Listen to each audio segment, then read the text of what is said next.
sorry for the delay, everyone. We have a few technical issues in the hearing room today. Our apologies.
Okay, good morning, everyone. I'm Dan Garodnick, Chair of the City Planning Commission, Director of the Department of City Planning. Welcome to today's public meeting of February 7/2024. This morning's agenda will include several votes, including the landmark designation of Drake Park, an enslaved people's burial ground located in Hunts Point in the Bronx. This park contains 2 colonial-era cemeteries, including an unmarked burial site for enslaved people. The designation from the Landmarks Preservation Commission would commemorate the enslaved people who were central to the history of the area and ensures the burial ground is preserved and protected. Next, we'll head to Fieldston in the Bronx for a zoning authorization in its special natural area district. This authorization would pave the way for an expanded bus drop-off and pickup for Riverdale Country School. The commission will then vote on the renewal of existing office space for the New York City Police Department at 300 Gold Street in downtown Brooklyn. Over 200 personnel across several divisions, investigative and otherwise, are located at this site. Staying in Brooklyn, we'll vote on a proposal to expand Jennings Hall in Williamsburg, which would facilitate the addition of 218 affordable senior homes through the Affordable Independent Residences for Seniors program. These homes would add to the existing 150 units already found on the campus. The commission will vote on a long-term care facility at 2832 Linden Boulevard in East New York, Brooklyn. The project would include over 200 beds and be within walking distance of several bus stops, the Linden Center Shopping Mall, and green space at Gemini Fields. The commission will vote on a residential proposal for Yorkville in Manhattan that would create 450 homes, nearly 150 of them income restricted. An example of transit-oriented development, this building would be 2 blocks from the Q train at 96th Street. Moving nearby to Midtown, we'll vote on a landmarking of the Modulator building located at 246 East 58th Street. 3 votes in Western Queens up today: relocation of laboratory facilities at 2402 49th Avenue, a mixed-use light industrial and office building at 2117 37th Avenue in Ravenswood, and the landmarking of the Barkin, Levin and Company office pavilion. Our last vote for today, also in Brooklyn, is to facilitate a supermarket in a new mixed-use development at 975 Nostrand Avenue in Crown Heights South. The supermarket is made possible by the Department of City Planning's Fresh program, which brings healthy food options to underserved communities throughout New York City. The project would have great transit access with the 2 and 5 trains and the B43 and B44 nearby. Switching gears to our public hearings, we will begin with testimony on Green Fast Track as part of the CAPA rulemaking process. The Green Fast Track would streamline our environmental review process for small and medium-sized climate-friendly housing projects. In looking over 1,000 environmental reviews over the last decade, city planning staff found that these types of developments consistently show no negative impacts in their environmental reviews. If approved, Green Fast Track would be a giant step forward to address both our environmental and housing crises by speeding approval and cutting costs for sustainable housing developments. Today's hearing on Green Fast Track is a joint hearing between us, the Department of Housing Preservation and Development, represented by Anthony Howard, and the Mayor's Office of Environmental Coordination, represented by Hillary Seymour. Our next hearing is on a new mixed-use building that would include nearly 90 homes, around 25 of them income restricted, and ground floor retail at 3011 12th Street in Astoria. If approved, the project would be close to the New York City Ferry Pier, multiple bus stops, Astoria Library, and Hallett's Cove Playground. Staying in Astoria, we'll open the floor to testimony on a proposed apartment building at 2301 Steinway Street. This project would create over 20 homes, around a third of them income restricted, on a site close to the Q101 bus stop and Ditmars Playground. Next on the public hearing docket, a mixed-use proposal to build 45 homes, over 10 of them income restricted, with ground floor retail at 396 400 Avenue X in Gravesend, Brooklyn. The site is less than 10-minute walk from the Avenue X F train stop. Heading to Harlem in Manhattan, we'll hold a hearing on a parking waiver for 1521 West 124th Street. This transit-oriented development across the street from Marcus Garvey Park would include 33 homes and be close to the Metro North, the 1 and 2 subway lines, and over a half dozen bus lines. This is a great example of a site that should not favor building parking over building homes, and it is exactly the type of onerous requirement that the Department of City Planning is looking to remove through our City of Yes for housing opportunity. Our final hearing for today is on the citywide gaming facility text amendment. This proposal would add to the zoning resolution an allowance of up to 3 gaming facilities as a permitted use in select commercial and manufacturing districts, creating a path in zoning for the consideration of a gaming facility within the city's limits.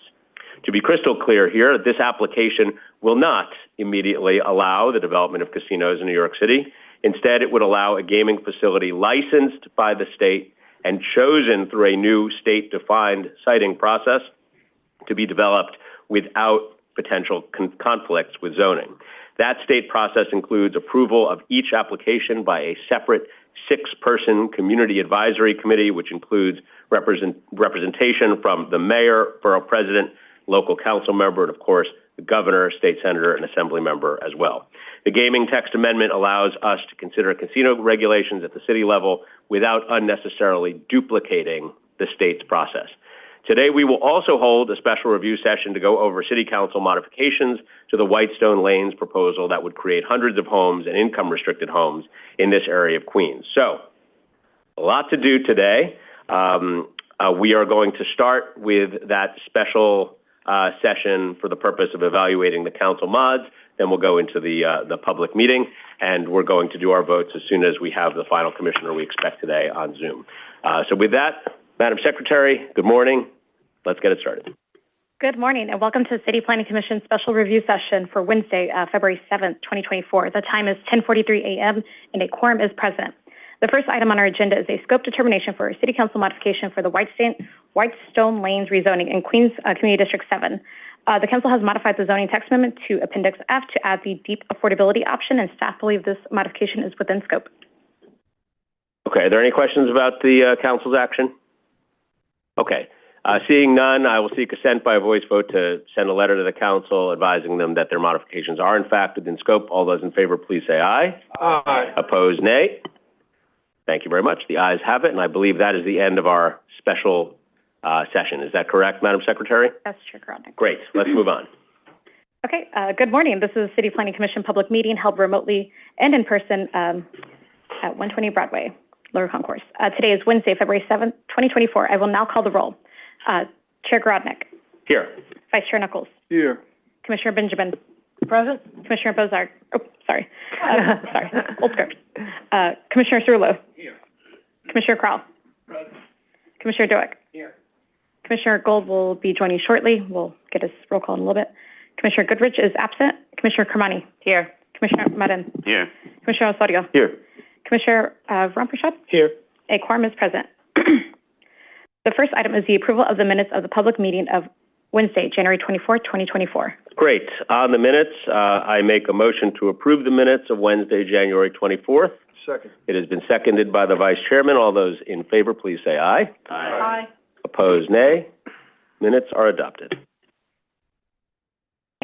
Scheduling, calendar numbers 1 through 13. We have resolutions for adoption scheduling Wednesday, February 21st, 2024 for a public hearing to be held in person in the CPC hearing room, 120 Broadway, and remotely through the NYC Engage portal. Great. On the resolution, I make a motion to approve. Second. Seconded by Commissioner Marin. All those in favor, please say aye. Aye. Opposed, nay.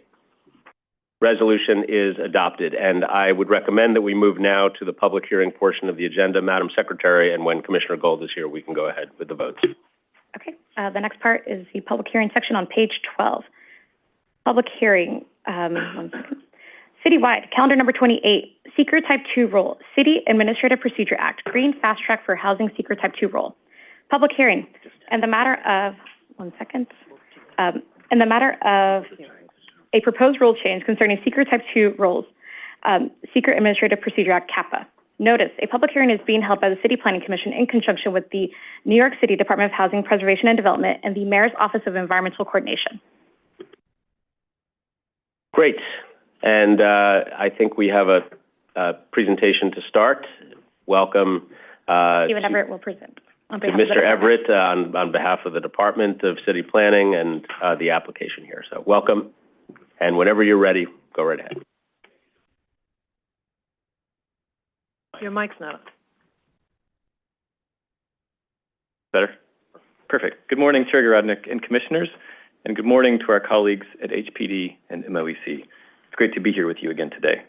Before we begin the public hearing for the Green Fast Track for Housing proposal, I'll briefly recap several of the highlights from the pre-hearing review session on Monday.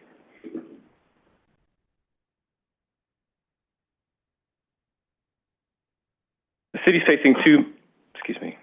facing two monumental challenges, a climate crisis and a housing crisis. On the housing crisis specifically, we're not building nearly enough housing to meet demand. The city has created more jobs than homes in the last 40 years, leading to a shortage of housing, and now more than half of New York City households pay more than 30% of their income on rent, indicating significant financial strain. The disparity between income and rent has also widened, making housing increasingly unaffordable for low to moderate income households. At the same time, regulatory barriers have hindered new home construction, and a lack of affordable housing forces many residents into long commutes, impacting quality of life and contributing to congestion. And when more people need homes than are available, rents go up, landlords have more leverage, and disadvantaged tenants are forced into lower quality living situations or homelessness. Expanding Type 2 eligibility to qualified proposals would create a streamlined path into public review for small and medium-sized housing projects. Importantly, it would also maintain the robust public review processes we have today, which are defined by the actions required to facilitate the proposals, not the seeker action type. As the Commission heard on Monday, the criteria are robust and would not change any of the rules regulating building size or density in any zoning district, nor would it change the building permitting process. This has been a top concern of members of the public, but underlying zoning again would still govern the height, bulk, and use of all buildings. Projects originating in R5 through R10 zoning districts may be eligible for land use actions facilitating between 1 and up to 250 new units. In R1 through R4 zoning districts, projects may be eligible where required actions facilitate between 1 and up to 175 new units. Projects could also not be located in specifically environmentally sensitive areas, such as near industrial sources of pollution, adjacent to arterial highways, or in special coastal risk districts.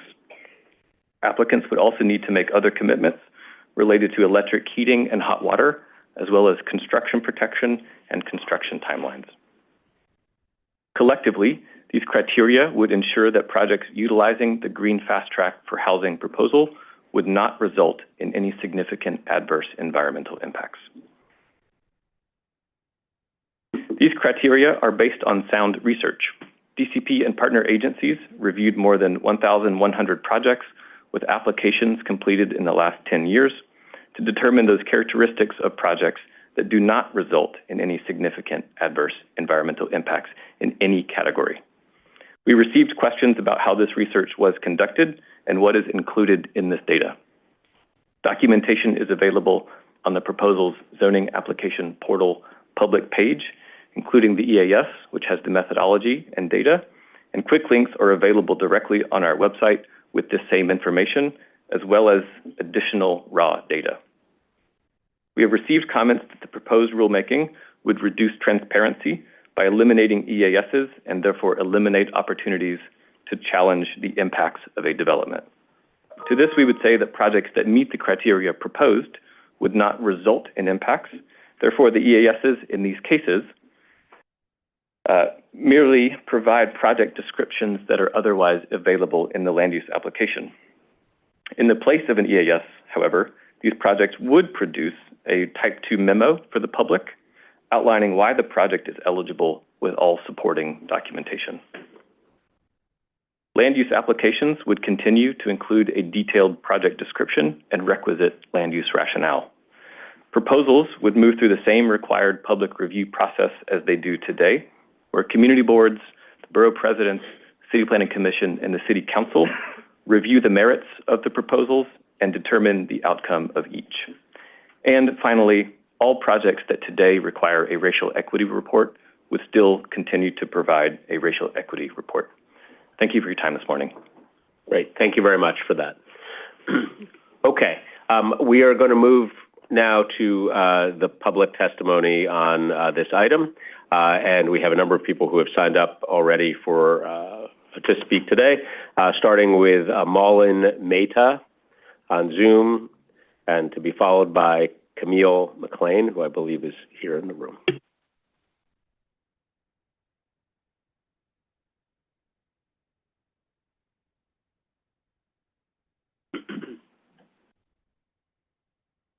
Malin, you should be able to unmute. Hi there, can you hear me? We can. Okay. Good morning, my name is Malin Mehta and I'm New York Director at Regional Plan Association. I want to thank Chair Garodnick and all the members of the Commission for the opportunity to testify today in support of these rule changes. We at RPA think these changes will help speed up development timelines, reduce costs, and get sustainable quality housing built faster. The intent of our seeker process is to serve as a critical tool to evaluate and disclose impacts and mitigation measures necessary to protect the environment and quality of life for New Yorkers when discretionary actions are approved. At the same time, after conducting a thorough look back of over 1,000 environmental reviews over the last decade, the city has found that we are delaying housing projects and increasing their costs with no clear benefit to New Yorkers.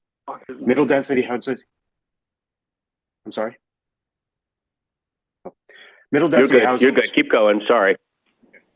Middle density housing is critical to addressing our housing challenges, but we are not producing enough of it.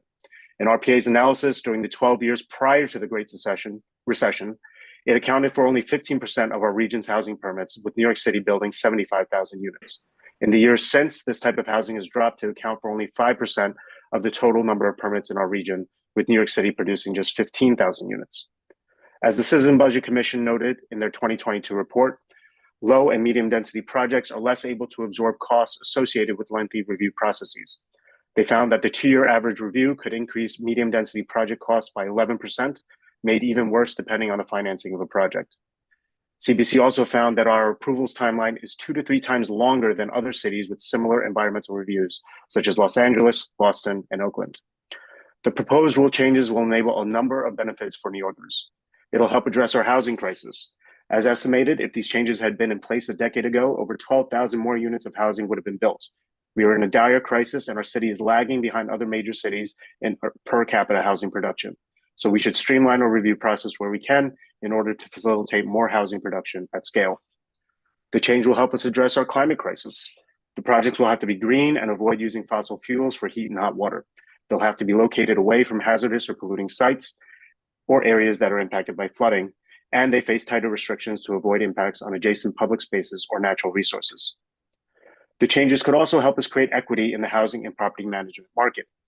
Due to the need for additional financing capacity to maintain a site throughout the existing review process, we see many of the most well-resourced companies engaging in development. By streamlining review for low and medium density projects, we may be able to see smaller development firms and property managers engage more in our communities. We should also be clear about what this change does not do. It does not undermine existing zoning, nor does it take away from meaningful public review. Communities will continue to have opportunities to work with developers in delivering projects that address their needs. Let's pass. Thank you, Mr. Mehta. I think you hit the time, but we appreciate your being here and for offering your testimony, and certainly sorry for the unceremonious disconnect, but hold on one second. There's a question for you from Commissioner Benjamin. One quick question. When you say that for hazardous materials, that you would include the background material, because this is, after all, a disclosure document, do you mean that you would include everything, including why there was a concern through any agreements that may have been reached with DEP, DEC, or any other regulatory agency, and that whole package, or what do you mean when you say that? I'm sorry, I think if you're referring to the part of my testimony, I'm referring to the fact that the rule changes put parameters on where these projects can be located and ensure that we're not ignoring environmental review for areas that are in proximity to polluting sites.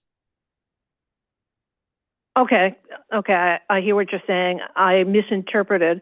I thought you were saying, well, never mind. Thank you, Commissioner.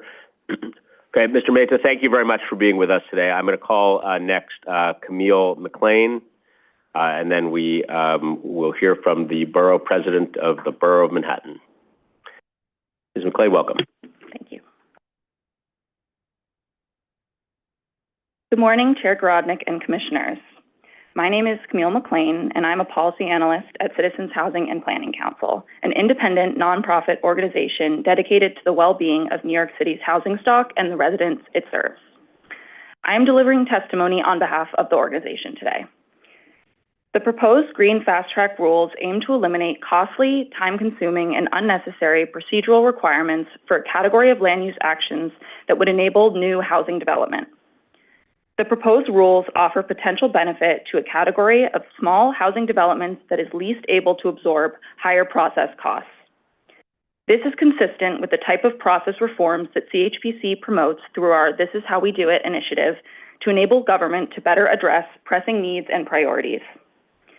There is a simple, reasonable premise behind this proposal. Make it easier for people to do good things. This proposal combines sound, achievable standards for green buildings with accelerated administrative processing and eliminates review that adds time and expense without better informing decision-making. These changes will make at least some affordable housing development faster and less costly, and doing a better job of housing more New Yorkers benefits the environment. It doesn't harm it.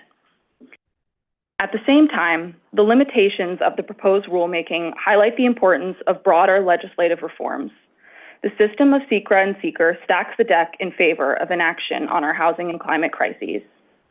The limited hacks available to us under current statutes can be helpful at the margin, but fall far short of the fixes needed if we want government to be responsive to the scale of the issues we face.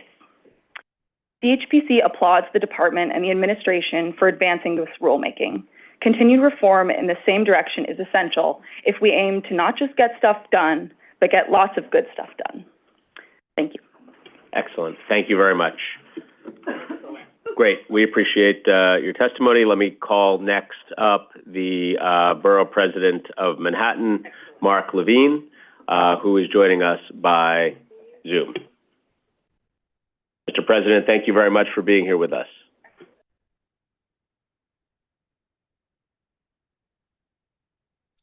Thank you so much, Mr. Chair and City Planning Commissioners. Great to see all of you.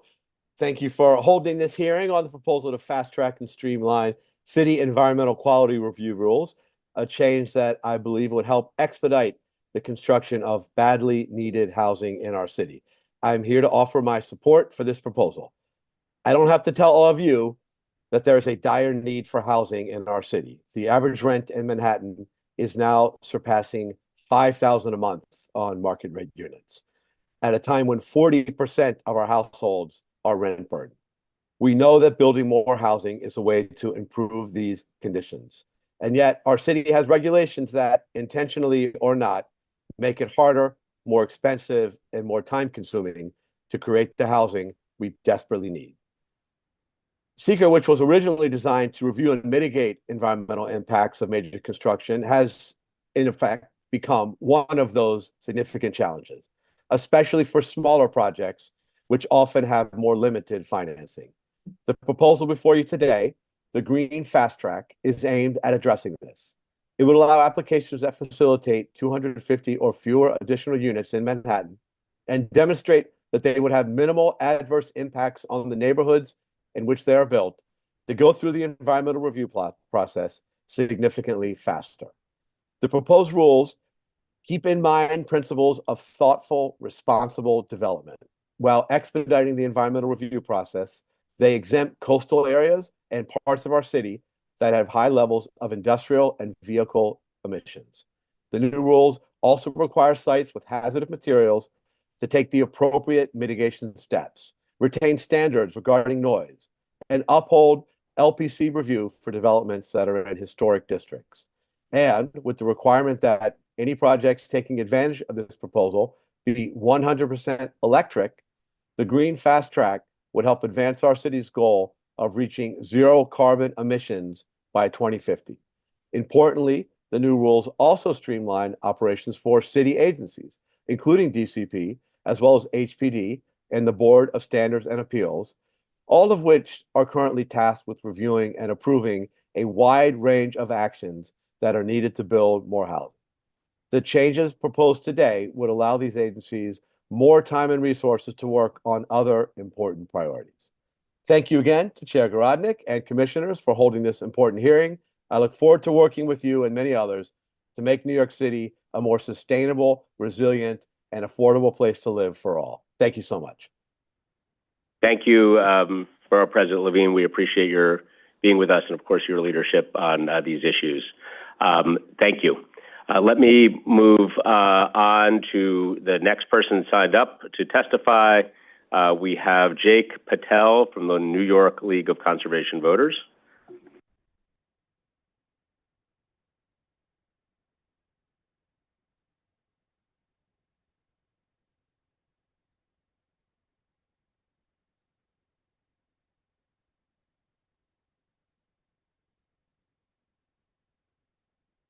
We're promoting Jake right now.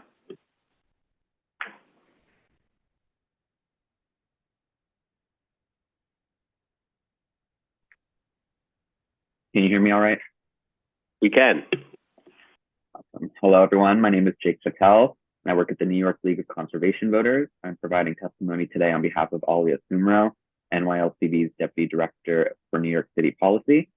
NYLCV is a statewide environmental advocacy organization representing over 30,000 members in New York City. Thank you, Chair Garodnick and members of the City Planning Commission for the opportunity to testify. We have also submitted written comments today. NYLCV supports the Green Fast Track for Housing proposed rules because they would streamline the city environmental quality review process by expanding Type 2 eligibility for projects with a proven track record of no environmental impact. The proposed rules are based on recommendations in Get Stuff Built, a report of the Building and Land Use Approval Streamlining Task Force, and an analysis of more than 1,000 environmental reviews over the last decade, which consistently found that modest housing projects with certain characteristics have no negative impact on the environment. This proposal is a long overdue, not only because it will eliminate as much as 2 years of environmental review and deliver quicker results, but more importantly, take several environmental considerations into account. For instance, development projects must use all-electric heating instead of fossil fuels for heat and hot water, be located outside the most vulnerable cost areas, such as special coastal risk districts, or away from major roads, and meet specific standards for areas with hazardous materials, industrial emissions, or loss of ambient noise. The proposed rules also exclude projects that are over 250 feet tall or over 50 feet tall and next to open space, natural resources, or historical resources that are sunlight sensitive. NYLCV supports this proposal because the city's housing and climate crisis are interconnected and require proven policy solutions. For decades, our public policies have favored suburban sprawl, single-family homes, and private car usage, all of which contribute to harmful greenhouse gas emissions, toxic air pollution, and residential segregation. Instead, encouraging dense, climate-friendly housing development near transit is the smart choice because it will result in smaller carbon footprints and increase our city's housing supply. Moreover, the public will still have opportunities to weigh in on many projects since the Green Fast Track does not change zoning rules or the land use public review process. Going forward, we encourage the city to track data about developments that qualify for Green Fast Track in order to review any cumulative impact on communities.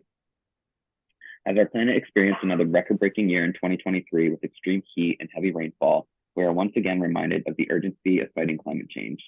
While we recognize that this proposal itself will not solve the housing and climate crisis, it is one step in the right direction. We urge the City Planning Commission to approve the Green Fast Track for Housing proposed rules. Thank you for the opportunity to speak today. Thank you very much. Next up is Mark Ginsburg of New York State Association for Affordable Housing.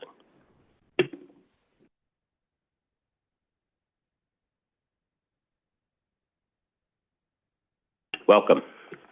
Thank you. Good morning, Chair Garodnick and Commissioners. My name is Mark Ginsburg, Principal of Curtis Ginsburg Architects, representing the New York State Association for Affordable Housing, NYSAFA. NYSAFA is the statewide trade association for New York's affordable housing industry. Our 375 members are responsible for most of the housing built in New York State with federal, state, or local subsidies. Thank you for the opportunity to testify in strong support of the Green Fast Track proposal. Current New York City environmental reviews and land use approval processes are hindering the construction of new affordable housing developments at a time when New Yorkers cannot afford delay. It also increases the cost of affordable projects, which has to be paid by all taxpayers. We welcome this new mayoral initiative that will minimize the environmental review burden. The Green Fast Track, a component of Mayor Adams' Get Stuff Built plan, will expedite the environmental review process for eligible small and medium-sized housing projects, putting modest climate-friendly projects on a fast track for approval. The city's housing stock has only increased by 4% since 2010, wholly inadequate to meet the needs of the 22% increase in available jobs in the region over the same period. While far from the only obstacle, unnecessary regulations that slow down the creation of affordable housing contribute to this shortage. The Green Fast Track significantly streamlines the review process for development that utilize all-electric heating, are located outside coastal and or polluted areas, and that meet specific hazardous material mitigation standards. Most new affordable housing is all electric, and all will be in 2027. In addition, affordable housing built in New York City has to meet Enterprise Green Communities sustainability requirements, including energy consumption 15% better than code. Coupled with other recent proposed reforms in Albany to the State Environmental Quality Review Act, SECRA, the Green Fast Track is a significant tool that supports both our climate and affordability goals. We cannot afford to miss the opportunity to create affordable and green city New Yorkers deserve. Thank you for your consideration of NYSAFA's comments. Thank you very much. Next up is Thomas Devaney.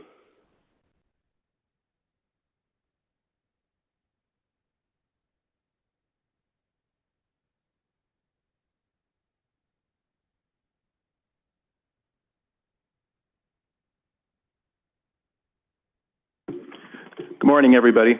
Thomas Devaney, Senior Director of Land Use and Planning at the Municipal Arts Society of New York.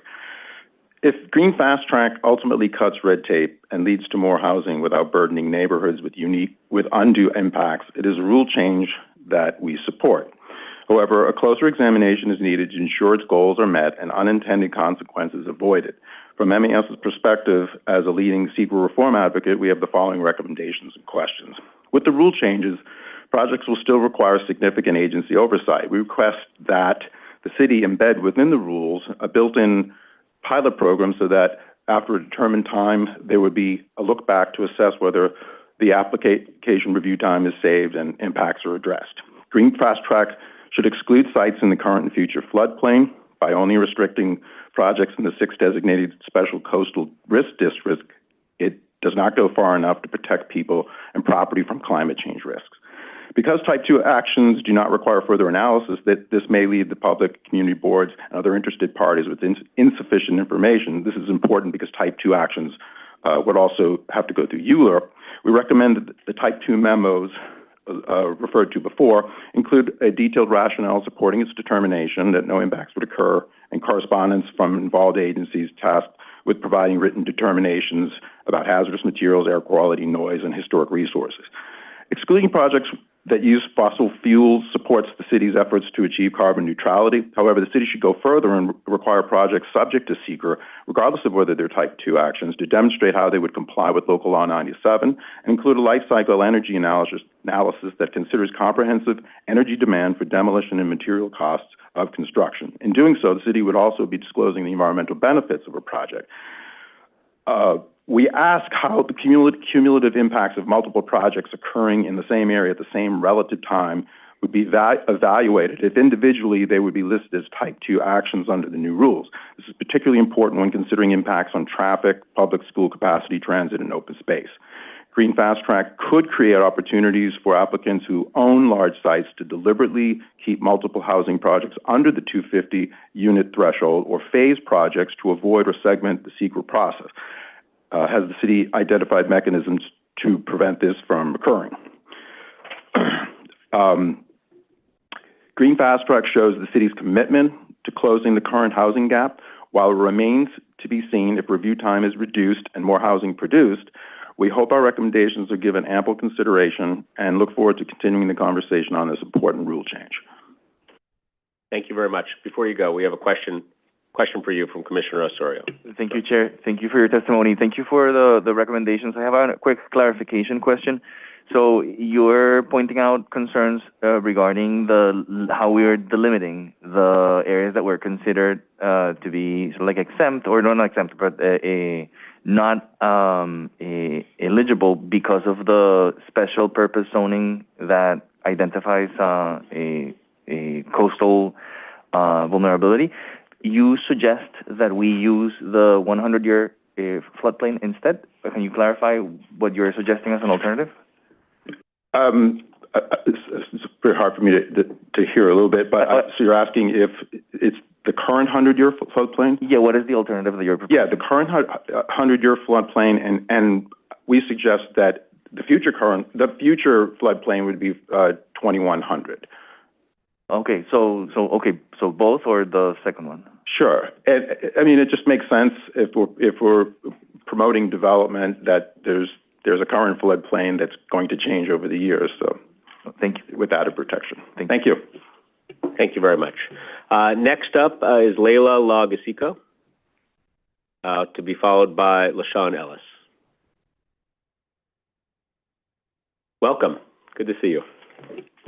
Good to see you. Good morning, Commissioner and Chair of the Commission. My name is Leila Lagasico. I am the Chair of the Land Use, Housing, and Zoning Committee of Manhattan Community Board 5.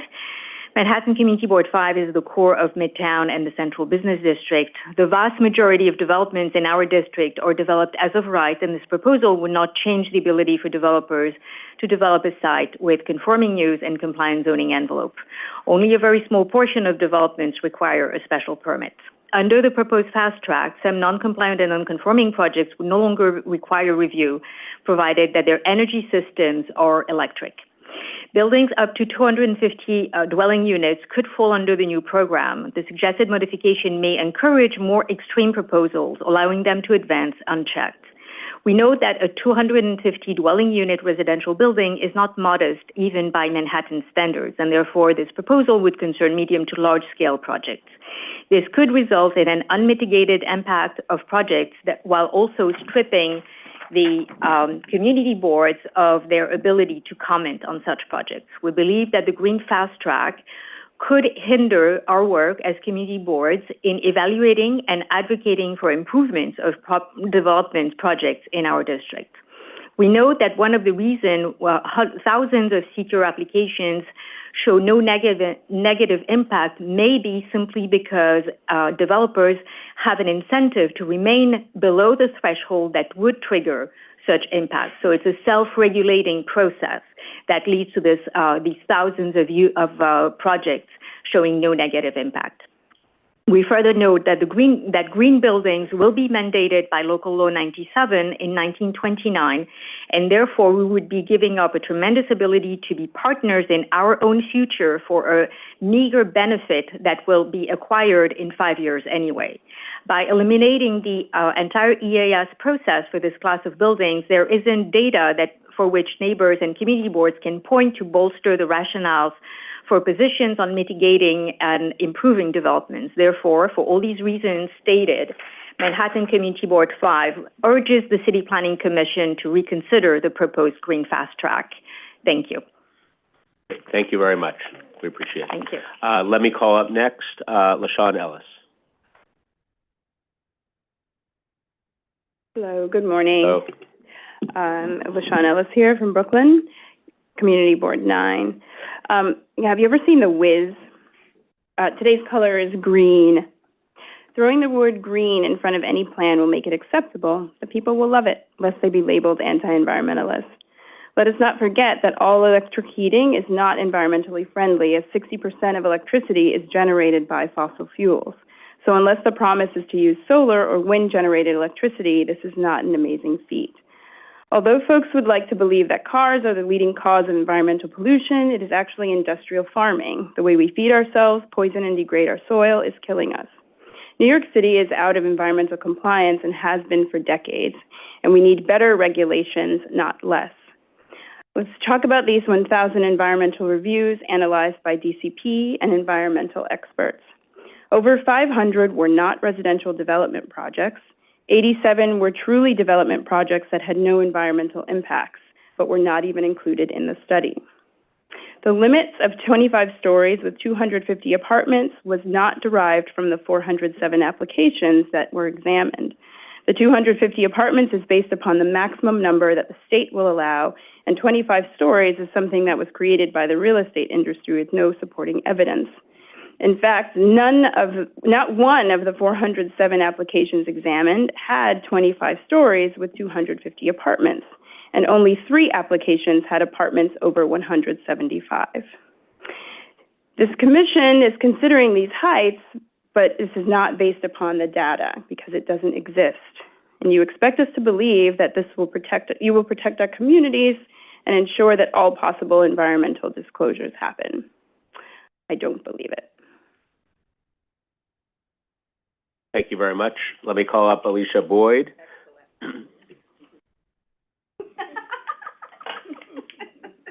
No, I didn't get an excellent. I know, she didn't get an excellent.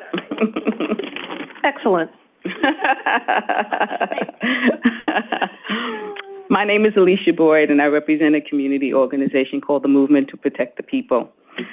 We oppose the amendment because it would further disempower the community from ensuring that the development projects disclose harmful situations that their project can produce and force developers in the city to upgrade our infrastructure to accommodate new development. We filed a lawsuit against this board in DCP, and the attorney, Robert Lobel, was representing Cornell. Richard Lobel was representing Cornell Realty when they wanted to come into Brooklyn and build a 17 to 19-story tower. They basically stated that they were only going to build 390 apartments, and so they avoided an environmental impact statement. However, based upon the building plans, they were going to be building 589, which would have triggered an EIS. And we went to court because they did not do the EIS. We won on the lower court. We appealed it. The second department said that our judge had the wrong numbers. And guess what happened to that development? 589 apartments were built. 3 towers, not just 2, but 3 towers was built. And of course, no infrastructure support. Now, you might think that that was a loss, but it was not a loss for us, because what happened is that the next developer who wanted to build right next to Cornell Realty realized their error, and the Department of City Planning realized their error, and now made that proposal, which is 15 stories, have to do an EIS. However, if this law was in effect, no one would have to have done. The 19-story building would not have to do an EIS or an EAS, and the current developer would not have to have done an EAS or an EIS, which they're doing right now. So while this commission and everyone's talking about how we want to protect the community and the environment, you're allowing a deregulation, and you're allowing even more development projects with 25 stories, 250 units, and you don't even enforce the current rules. So you allow projects to go through. We tell you the project is going to create more housing than it says.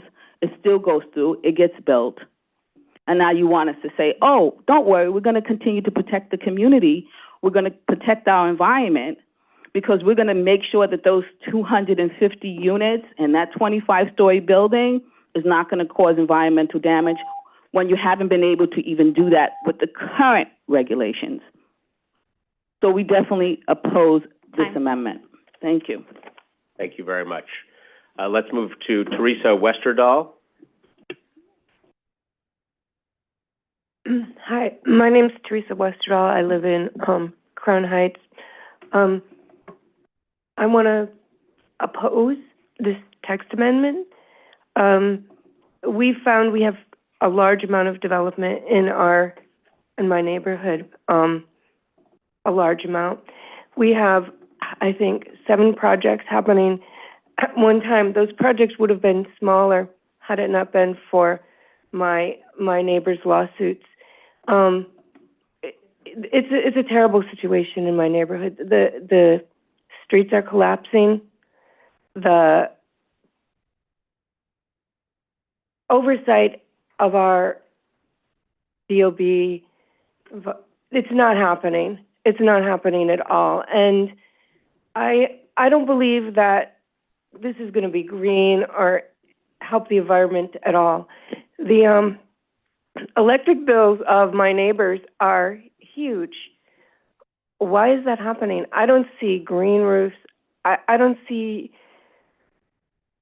any sort of visionary process happening. I just see, like, let's throw any kind of oversight out the window so we could just build what we want. And this isn't going to help my community at all. It's going to lead to more. I'm not sure. I'm sorry, I get nervous when I talk. So.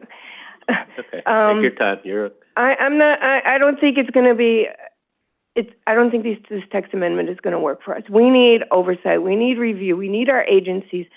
We need to be able to comment on these. And I live in an R6, and when development has happened in my neighborhood, things are happening like our sewers are so clogged the water can't go down because they flushed concrete down the sewer. Right? It's like no water can go down anymore. Complaints result in no action. A few fines, low fines, which end up not being paid. I think we need more oversight, so not less. So thank you for listening to me. Thank you. Thank you very much for being here. Let me move on to Suin Chong, who I believe is on Zoom.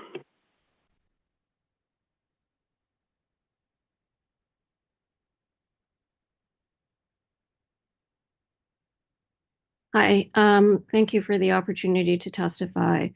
I'm also a member of Community Board 9, and our community board has passed a resolution expressing our significant concerns about Green Fast Track, which we oppose.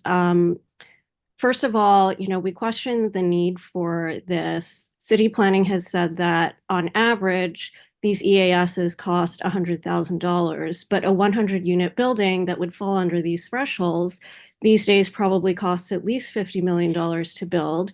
So the EAS is just 0.2% of that cost, if that's what it costs, and this is not significant at all. It's not making a difference to affordability.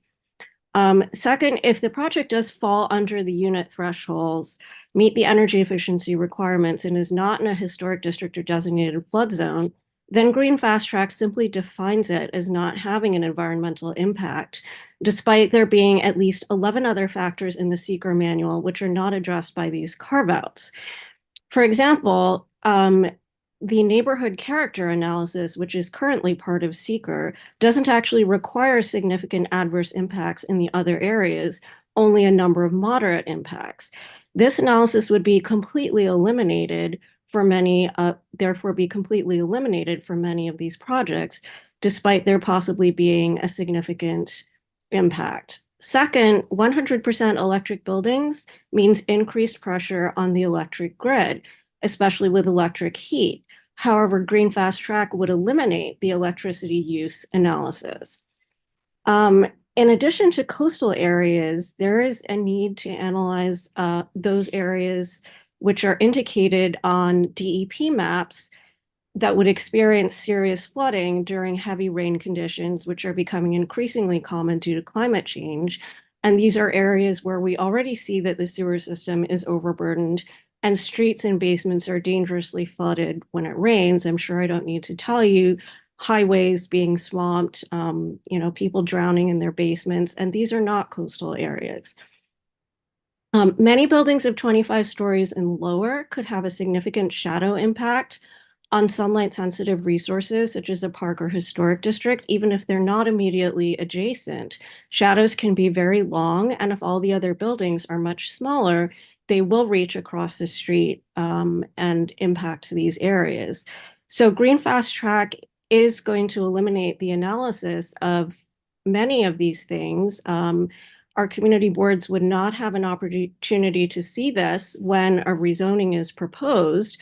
And so, you know, although you're saying that the existing zoning still controls, if this is taking place in the context of a rezoning, we would not have the opportunity to consider these impacts without the environmental analysis.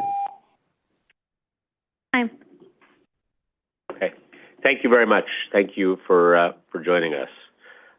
Okay, next up we have Maddie DeCerbo.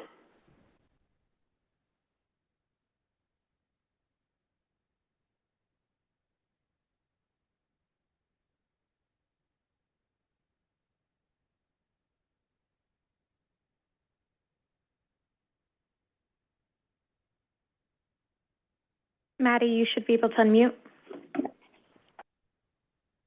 Hello, my name is Maddie DeCerbo, and I'm here on behalf of the Real Estate Board of New York. REBNY represents commercial, residential, and institutional property owners, builders, managers, investors, brokers, salespeople, and other organizations and individuals active in New York City real estate. We thank the City Planning Commission for a chance to comment on the proposed rule amendment to create a green fast track for housing. REBNY supports the Commission's proposed rule amendments, which aim to fast track certain housing projects by modifying the Type 2 seeker list. Type 2 actions are determined to have no significant environmental impact and are exempt from environmental review. As part of the city's Get Stuff Built initiative, the rules will accelerate housing development by reducing red tape, streamlining processes, and removing bureaucratic obstacles, all aligned with the city's housing and climate objectives. This is a crucial step in addressing the housing crisis in New York City. The proposed rules will exempt climate-friendly housing projects contingent on size and location from environmental review, contributing to the administration's goal of creating 500,000 new units over the next decade.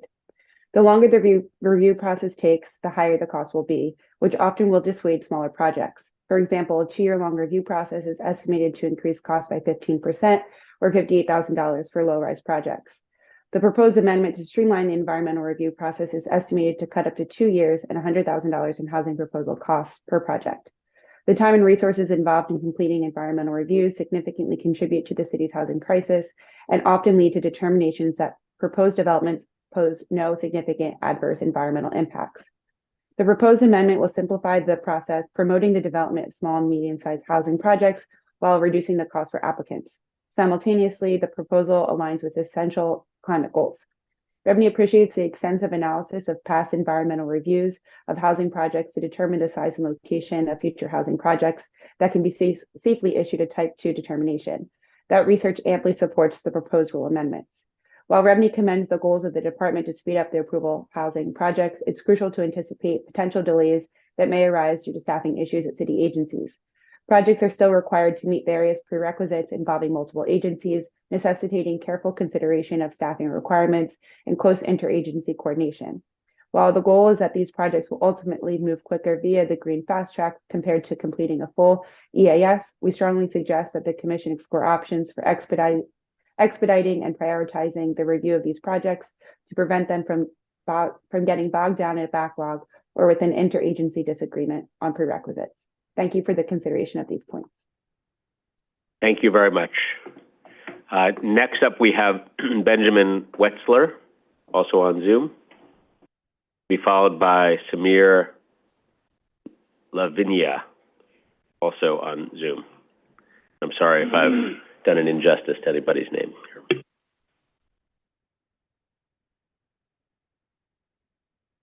Benjamin, you should be able to unmute. Can you hear me? Yeah. You can. Okay, great. Good morning. My name is Ben Wetzler. I live in Manhattan. I'm here to urge the Commission to adopt the Green Fast Track for Housing initiative. New York is falling dangerously behind on its commitments to combat climate change. At the same time, we are experiencing a crippling housing crisis with record levels of homelessness, sky-high rent increases, and unprecedented insecurity for renters and homeowners. One consequence of this crisis that often goes overlooked is its impact on the environment. New Yorkers priced out of transit-accessible neighborhoods are moving into suburban or exurban areas with long commutes that increase traffic congestion, consume scarce green space and farmland, and promote fossil fuel use. Renters struggling with high energy bills in insufficiently insulated homes often take dangerous and extreme measures to provide heat in the winter, such as relying on gas stoves that release toxic fumes and increase fire risk. In this context, the city cannot delay construction on new energy efficient and sustainably built homes for people who need them. Projects that meet rigorous guidelines for energy use and transit accessibility need to be prioritized over exurban sprawl. Streamlining approval of such projects will allow NYC to meet both its affordability and environmental needs in a way that is responsible and consistent with the law. When the Environmental Quality Review Act was first adopted, the leaders that pushed for it were perfectly clear that they intended for this type of periodic reassessment of environmental needs and priorities so that New York would always be a leader in environmental protection and sustainability. I urge the Commission to follow that tradition and add sustainable housing projects as a Type 2 action under the law. Thank you for your time. Okay, thanks very much. Next up is Samir Lavinia.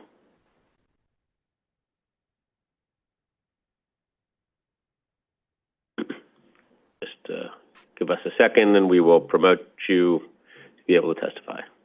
All right, can you hear me? We can. Perfect. Thank you so much to the City Planning Commission for holding this public hearing to take feedback on the Green Fast Track Initiative. My name is Samir Lavingia. Thank you for attempting my name. I appreciate it. And I'm speaking on behalf of Open New York, a grassroots pro-homes organization representing over 600 members in New York City and New York State. New York remains in a deep housing crisis and we desperately need new homes. The Green Fast Track Initiative will improve the city's outdated review process for approving new zoning changes to enable denser housing. It will expedite the construction of climate-friendly, multifamily housing that New Yorkers need.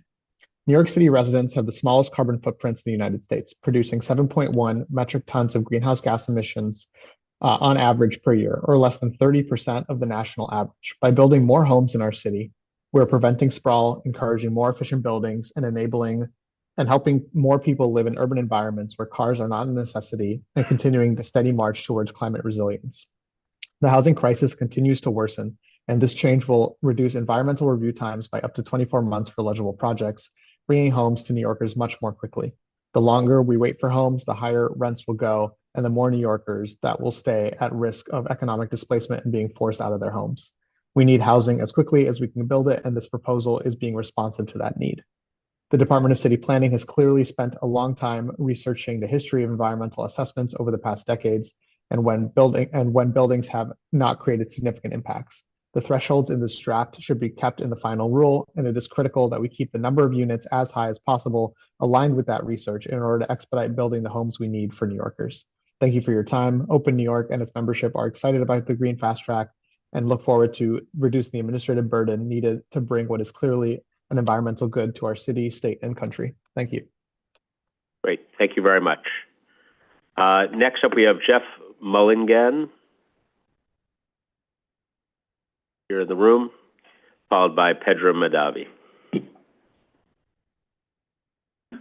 Good morning, Chair Grodnick and Commissioners. My name is Jeff Mulligan. I'm a planner and development specialist with the law firm of Kramer Levin. I'm here to speak in support of the proposed city rule relating to Green Fast Track for housing. We applaud the administration's efforts to streamline the process to develop small and medium-sized housing projects, thereby helping to address the city's housing crisis. We also applaud the Department of City Planning's research and analysis of more than 1,000 environmental reviews over the last decade to support the determination that housing developments of this size have no potential for significant adverse environmental impacts. The proposed Type 2 rule will decrease the time and cost associated with approving these important housing projects while remaining protective of the environment. We do, however, ask that the administration consider a couple of recommendations to improve the rule. First, and this echoes some of the testimony you've already heard, it's critical that the interagency process for determining whether a proposed project meets the Type 2 residential redevelopment prerequisites be streamlined and efficient. Long waiting periods for agencies to confirm the Type 2 determination must be avoided so that applicants are informed of their seeker status in a timely fashion, particularly in instances where a Type 2 determination is not approved, thereby necessitating an environmental review. We'd be happy to continue to work with the department to improve the efficiency of these reviews. Secondly, the rule as currently drafted may be too restrictive for proposed developments in standalone commercial districts, even if the proposed residential development complies with all of the Type 2 conditions. As drafted, the rule could exclude a number of worthy projects that could be developed under existing standalone commercial districts. One example is a 74-711 special permit to waive bulk regulations for residential development in an existing standalone commercial district could not be categorized as Type 2 even if it meets all other criteria of the proposed rule. This would be an unfortunate outcome since such an application is not distinguishable from an application in a residential district. We therefore ask the department to consider allowing certain special permit applications for residential developments to be categorized as Type 2 if such projects meet all of the other criteria and are located in a standalone commercial district. Thank you for the opportunity to comment on this important initiative. Okay, thank you. Just one question from me. Yeah. You cited 74-711. Yeah. But there are. It sounds like there are others that you believe also should fall into the same category that you were describing. Is that correct? There may be, and we're still looking at it, and we'll submit written testimony to expand on it. Okay, got it. Thank you very much. Thank you. Okay, next up is Pedro Madavi, to be followed by Louis Cespedes on Zoom.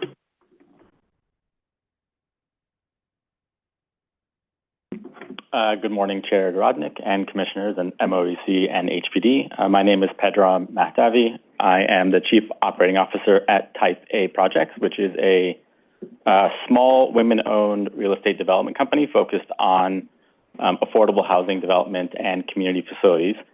And I'm here to express my support for the city's Green Fast Track proposal. As we're all aware and has been noted multiple times, the city is in need of all types of housing, preferably affordable housing. And the city really importantly needs that housing delivered immediately to increase the supply, lower the rent burden, and provide homes for the city's individuals and families now as opposed to later. And to achieve this, I think Green Fast Track really offers a thoughtfully considered and data-driven approach that both protects environmental concerns while still committing to public land use processes, importantly, and providing more timely and cost-efficient housing. And I think the narrow scope and requirements for the projects to qualify really demonstrates the deep consideration that they put into this modification. But further to that, I think providing for the more streamlined and predictable review process can have a very big benefit in bolstering participation from development, from small companies, from MWBE firms, and from community-based developers.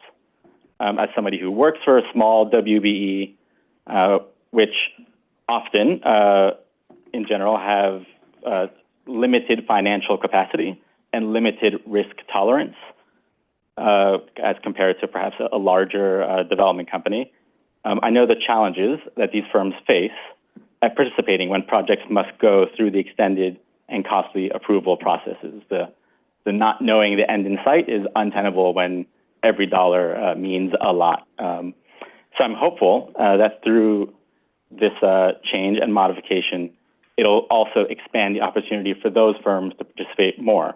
And very often, I will say that those firms, the MWB firms and small community-based developers, are the ones that are most focused on community engagement and really ensuring community participation, and makes it even more important for them to be able to kind of have a level playing field.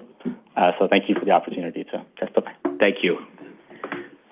Okay, next up is Louis Cespedes on Zoom, followed by Wesley O'Brien in the room, and then Daniel Kent on Zoom. And that's all I've got for this public hearing. So if you're interested in testifying or offering comments, please sign up now.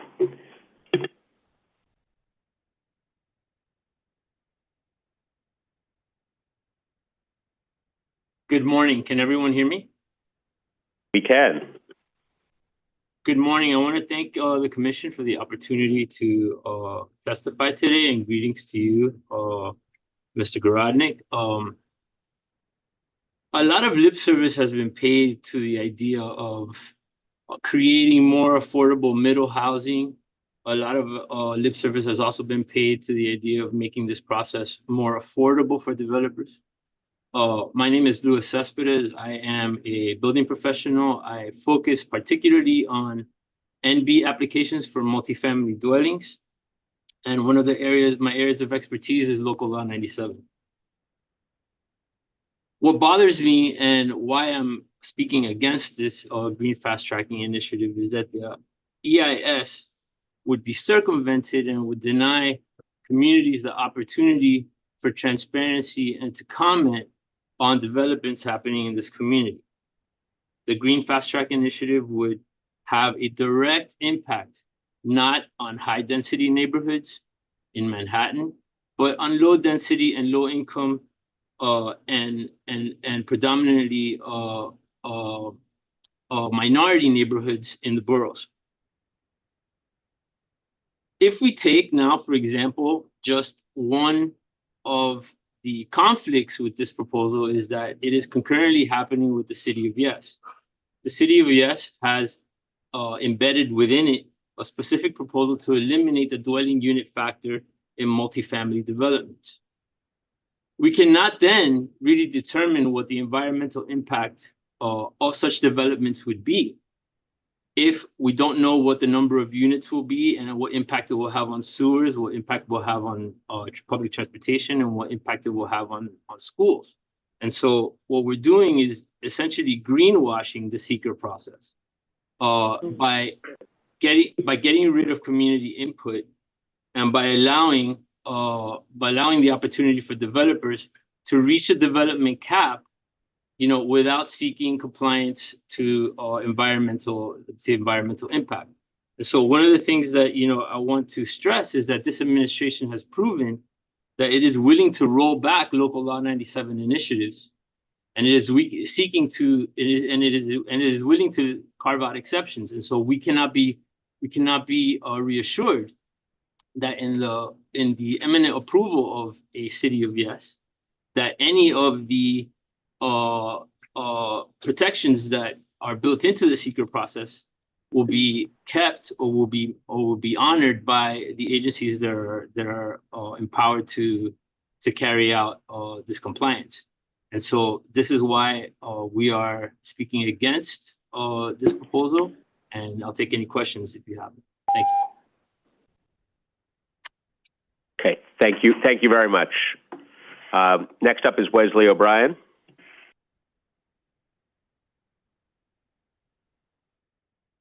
Welcome. Yes, good morning, Commissioners. Wesley O'Brien of Fried Frank, here to testify in my personal capacity. A few members of the Commission may recall in 2013, when I was General Counsel in the Mayor's Office of Environmental Coordination, I presented a proposal to add certain actions to the Seeker Type 2 list. After a tremendous amount of work with city planning staff and sister agencies, the actions that we proposed were, in fact, exempted from environmental review. Having reviewed the Green Fast Track rule changes that are now proposed, I appreciate all of the work that has been done, and I'm here to speak strongly in support of the proposal. Over the last 18 years, I've worked on numerous environmental reviews numerous projects that have been subject to environmental review. Unfortunately, I can confirm that the environmental review process often results in significant costs and delays while yielding too little or only modest environmental benefits.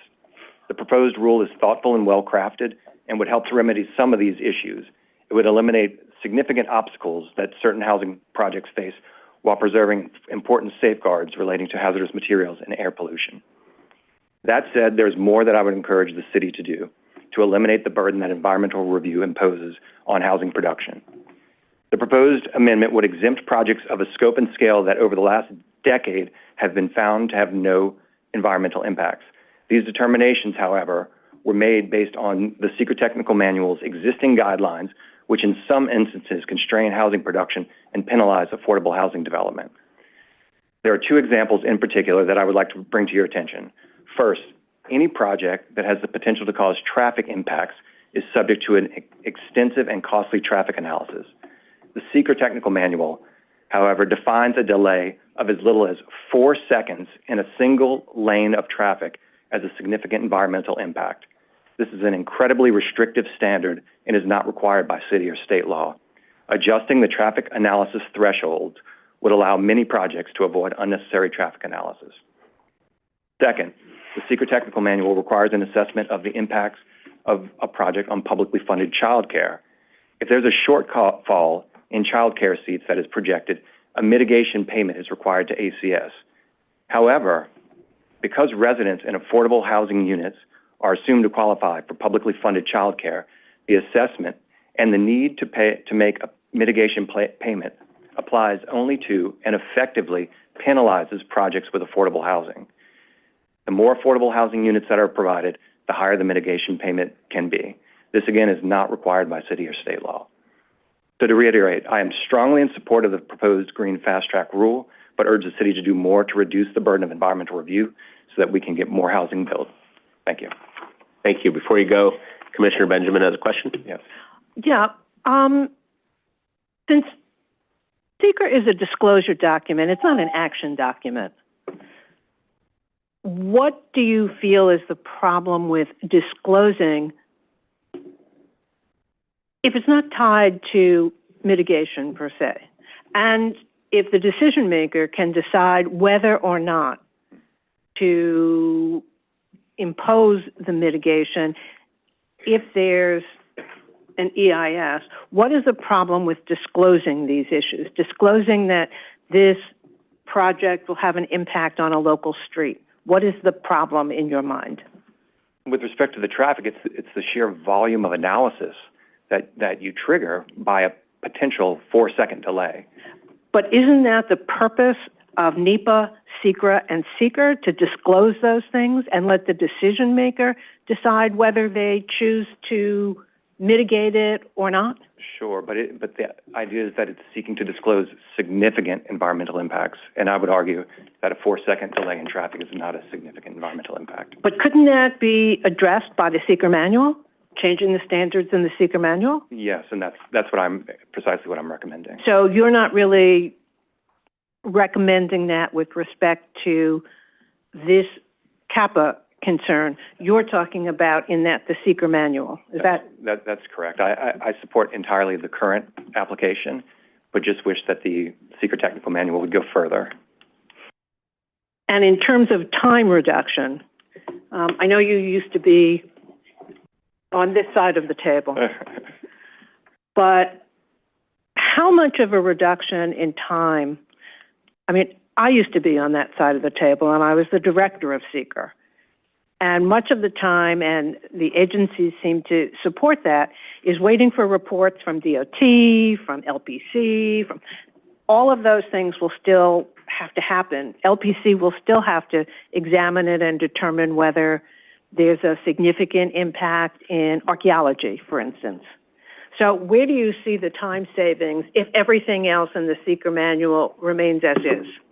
The traffic analysis is the single longest. Right, but if everything remains as is and the SECR manual is not changed and the thresholds are not changed, where do you see the time savings from this fast track? You could save months of analysis by not having to go to DOT to study the 4-second delay. Right, but if the threshold is not changed for traffic or anything else, if all of the SECR manual thresholds remain the same, where is the time savings? Pursuant to fast track? Yeah. The projects that are exempted under the fast track rules specifically.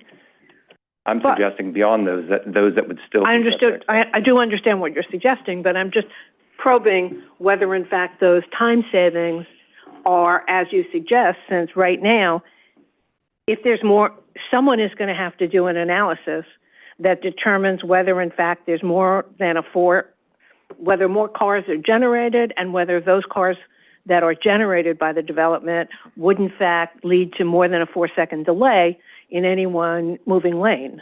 Is that correct? Yes, as it is now. So DOT is still going to have to take a look at that information. Is that fair? That's correct. If you adjust the impact thresholds, I understand. Then you can adjust the screening thresholds and avoid that time with DOT. Okay, thank you. Thank you, Commissioner.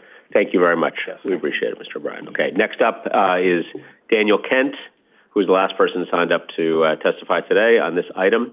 So a final call here, if you wish to be heard on Seeker Type 2 rule, Kappa, green fast track for housing. Now is your moment. Okay, Mr. Kent is being promoted. Okay. Hello, everyone. Good morning. Hello. Thank you to the City Planning Commission for the opportunity to testify. My name is Dan Kent. I'm the CEO of Lantern Organization. We are a nonprofit in New York City that develops and operates permanent supportive housing and extremely affordable housing for New Yorkers. I am here to express my strong support for the Green Fast Track Initiative. You know, nonprofits like Lantern Organization and our peers, we have led the nation in the production of housing for low income and homeless people from our city. And yet, New York City continues to have the worst homelessness crisis in the nation, far worse than other cities across the country and other regions. And the reason for that is because we do not produce enough housing in New York, all types of housing, especially apartments. And the reason for that is because the rules are set up to make that difficult. So in order for us to solve the homelessness crisis, we need to increase the supply of housing, and we believe that this initiative will help move the city in that direction.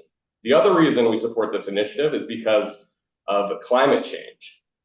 Now, a Brookings study from 2021 showed that the carbon footprint of a person living in Manhattan is half that of someone living in a suburb. We know that access to transit and creating homes near transit is one of the single most important things we can do to combat climate change. So if the goal of our environmental regulations is to improve the environment, then we should be doing everything in our power to make it easier, not harder, to develop apartments near mass transit. New York has a tremendous opportunity, and I believe a tremendous responsibility, as one of the only areas in the United States with a proper public transit system, to make the most of that opportunity and create as much housing as possible where we have transit access and where people don't need to rely on the car. So again, we support this initiative strongly because it is critical for resolving the homelessness crisis, and it is critical for resolving the climate crisis. Thank you all very much for your time. Okay, thank you very much, Mr. Kent. We appreciate it. And I believe you will be the final word today, in that we have nobody else who wishes to be heard on calendar number 28, the Seeker Type 2 rule under Kappa. And with that, we will close the hearing on this item. And Madam Secretary, let us, now that we are full strength on commissioners, let us move to the reports and votes. Okay, the reports on page 8. Borough of the Bronx, calendar number 14, Drake Park and Enslaved People's Burial Ground, CD2, N240220HIX, in the matter of a communication from the Landmarks Preservation Commission regarding a landmark designation concerning the Drake Park and Enslaved People's Burial Ground. For the adoption of calendar number 14 for referral to the City Council, Chair Garodnick. Aye. Vice Chair Knuckles. Yes. Commissioner Benjamin. Aye. Commissioner Cerullo. Yes. Commissioner Crowell. Yes. Commissioner Dueck. Yes. Commissioner Gold. Yes. Commissioner Kermani. Yes. Commissioner Mudden. Very excited to vote yes on this project. Commissioner Osorio. Yes. Commissioner Ramprashad. Yes. Calendar number 14 has been adopted for the referral to the City Council. Borough of the Bronx, calendar number 15, Riverdale Country School Driveway Improvements, CD8, calendar number 15, N240084ZAX, calendar number 16, N240085ZAX, and the matter of applications for the grant of authorizations concerning Riverdale Country School Driveway Improvements for the adoption of calendar numbers 15 and 16. Chair Garodnick. Aye. Vice Chair Knuckles. Yes. Commissioner Benjamin. Aye. Commissioner Cerullo. Yes. Commissioner Crowell. Yes. Commissioner Dueck. Yes. Commissioner Gold. Yes. Commissioner Kermani. Yes. Commissioner Mudden. Yes. Commissioner Osorio. Yes. Commissioner Ramprashad. Yes. Calendar numbers 15 and 16 have been adopted. Borough of Brooklyn, calendar number 17, 300 Gold Street, NYPD Office Space, CD2, N240013PXK, and the matter of an application for a notice of intent to acquire office space concerning 300 Gold Street, NYPD Office Space. For a favorable report on calendar number 17, Chair Garodnick. Aye. Vice Chair Knuckles. Yes. Commissioner Benjamin. Aye. Commissioner Cerullo. Yes. Commissioner Crowell. Yes. Commissioner Dueck. Yes. Commissioner Gold. Yes. Commissioner Kamani. Yes. Commissioner Marin. Yes. Commissioner Osorio. Yes. Commissioner Ramprashad. Yes. A favorable report has been adopted on calendar number 17. Borough of Brooklyn, calendar numbers 18 and 19, Jennings Hall expansion. CD1, calendar number 18, C230255ZMK. Calendar number 19, N230256ZRK. And the matter of an application for zoning map and zoning text amendments concerning Jennings Hall expansion. For favorable reports on calendar numbers 18 and 19, Chair Garodnick. Aye. Vice Chair Knuckles. Yes. Commissioner Benjamin. Aye. Commissioner Cerullo. Yes. Commissioner Crowell. Yes. Commissioner Dueck. Yes. Commissioner Gold. Yes. Commissioner Kamani. Yes.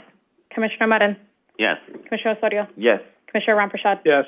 A favorable report has been adopted on calendar numbers 18 and 19. Borough of Brooklyn, calendar number 20, 2832 Linden Boulevard authorization. CD5 N240038ZAK. And the matter of an application for the grant of an authorization concerning 2832 Linden Boulevard for the adoption of calendar number 20. Chair Garodnick. Aye. Vice Chair Knuckles. Yes. Commissioner Benjamin. Aye. Commissioner Cerullo. Yes. Commissioner Crowell. Yes. Commissioner Dueck. Yes. Commissioner Gold. Yes. Commissioner Kamani. Yes. Commissioner Marin. Yes. Commissioner Osorio. Yes. Commissioner Ramprashad. Yes. Calendar number 20 has been adopted. Borough of Brooklyn, calendar number 21, 975 Nostrand Avenue Fresh. CD9 N230179ZAK, and the matter of an application for the grant of an authorization concerning 975 Nostrand Avenue Fresh for the adoption of calendar number 21. Chair Garodnick. Aye. Vice Chair Knuckles. Yes. Commissioner Benjamin. I'm voting aye, but I continue to urge the department to look at the relationship between the amount of the fresh store that triggers an extra story. I think that we really need to examine that relationship, but I'm not going to penalize this application. I just recommend that we really look at it. This is like the third one we've had where for a reasonably small fresh store, we're permitting an additional floor for a building. I vote aye. Commissioner Cerullo. Yes. Commissioner Crowell. Yes. Commissioner Dueck. Yes. Commissioner Gold. Yes. Commissioner Kamani. Yes. Commissioner Marin. I too concur with the comments made by Commissioner Benjamin, and I vote yes. Commissioner Osorio. Yes. Commissioner Ramprashad. Yes. Calendar number 21 has been adopted. Borough of Manhattan, calendar numbers 22 and 23, East 94th Street rezoning. CD8, calendar number 22, C230241ZMM. Calendar number 23, N230242ZRM. And the matter of an application for zoning map and zoning text amendments concerning East 94th Street rezoning. For favorable reports on calendar numbers 22 and 23. Chair Garodnick. Aye. Vice Chair Knuckles. Yes. Commissioner Benjamin. No. Commissioner Cerullo. Yes.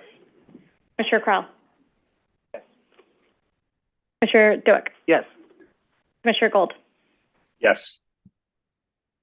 Commissioner Kamani. Yes. Commissioner Marin. So while I'm a little bit disturbed about the mid-block height, I'm a little bit more disturbed with the amount of affordable housing that is being provided. And I really think that this is a missed opportunity to develop more affordable housing by invoking the mayor's plan and proposal to cross-subsidize affordable units with market rate units. So my vote is no. Commissioner Osorio. I vote no, and it's not the density or the height of the proposal, which I think is manageable in this part of the city. But even though in the mid-block, although I understand and respect the concerns that have been raised, but my vote highlights the community boards and the borough president's request for deeper affordability to maximize the public benefits in exchange for the large amount of FAR that is being requested. Commissioner Ramprashad. Yes. A favorable report has been adopted on calendar numbers 22 and 23.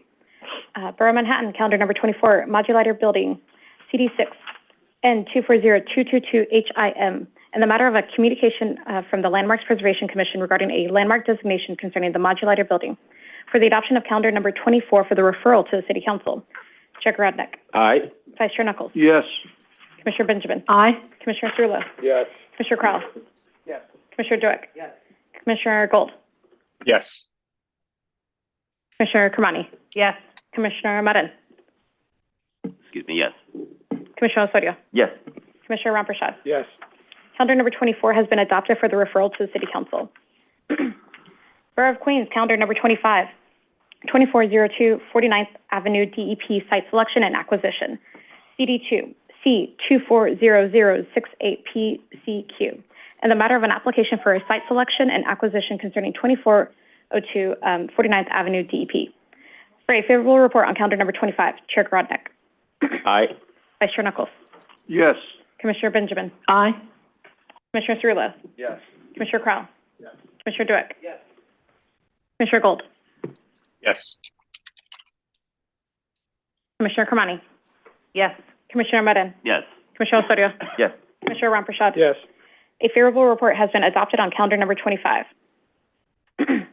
Borough of Queens, calendar number 26, 2117 37th Avenue rezoning. CD1 C230306ZMQ. And the matter of an application for a zoning map amendment concerning 2117 37th Avenue rezoning. For a favorable report on calendar number 26, Chair Grodnick. Aye. Vice Chair Knuckles. Yes. Commissioner Benjamin. Aye. Commissioner Cerullo. Yes. Commissioner Crowell. Yes. Commissioner Dueck. Yes. Commissioner Gold. Yes. Commissioner Kermani. Yes. Commissioner Marin. Yes. Commissioner Osorio. Yes. Commissioner Ramprashad. Yes. A favorable report has been adopted on calendar number 26. Okay, our last voting item, Borough of Queens, calendar number 27, Barkin, Levin and Company Office Pavilion. CD1 N240222HIM, in the matter of a communication from the Landmarks Preservation Commission regarding a landmark designation concerning the Barkin, Levin and Company Office Pavilion. For the adoption of calendar number 27 for the referral to the City Council, Chair Grodnick. Aye.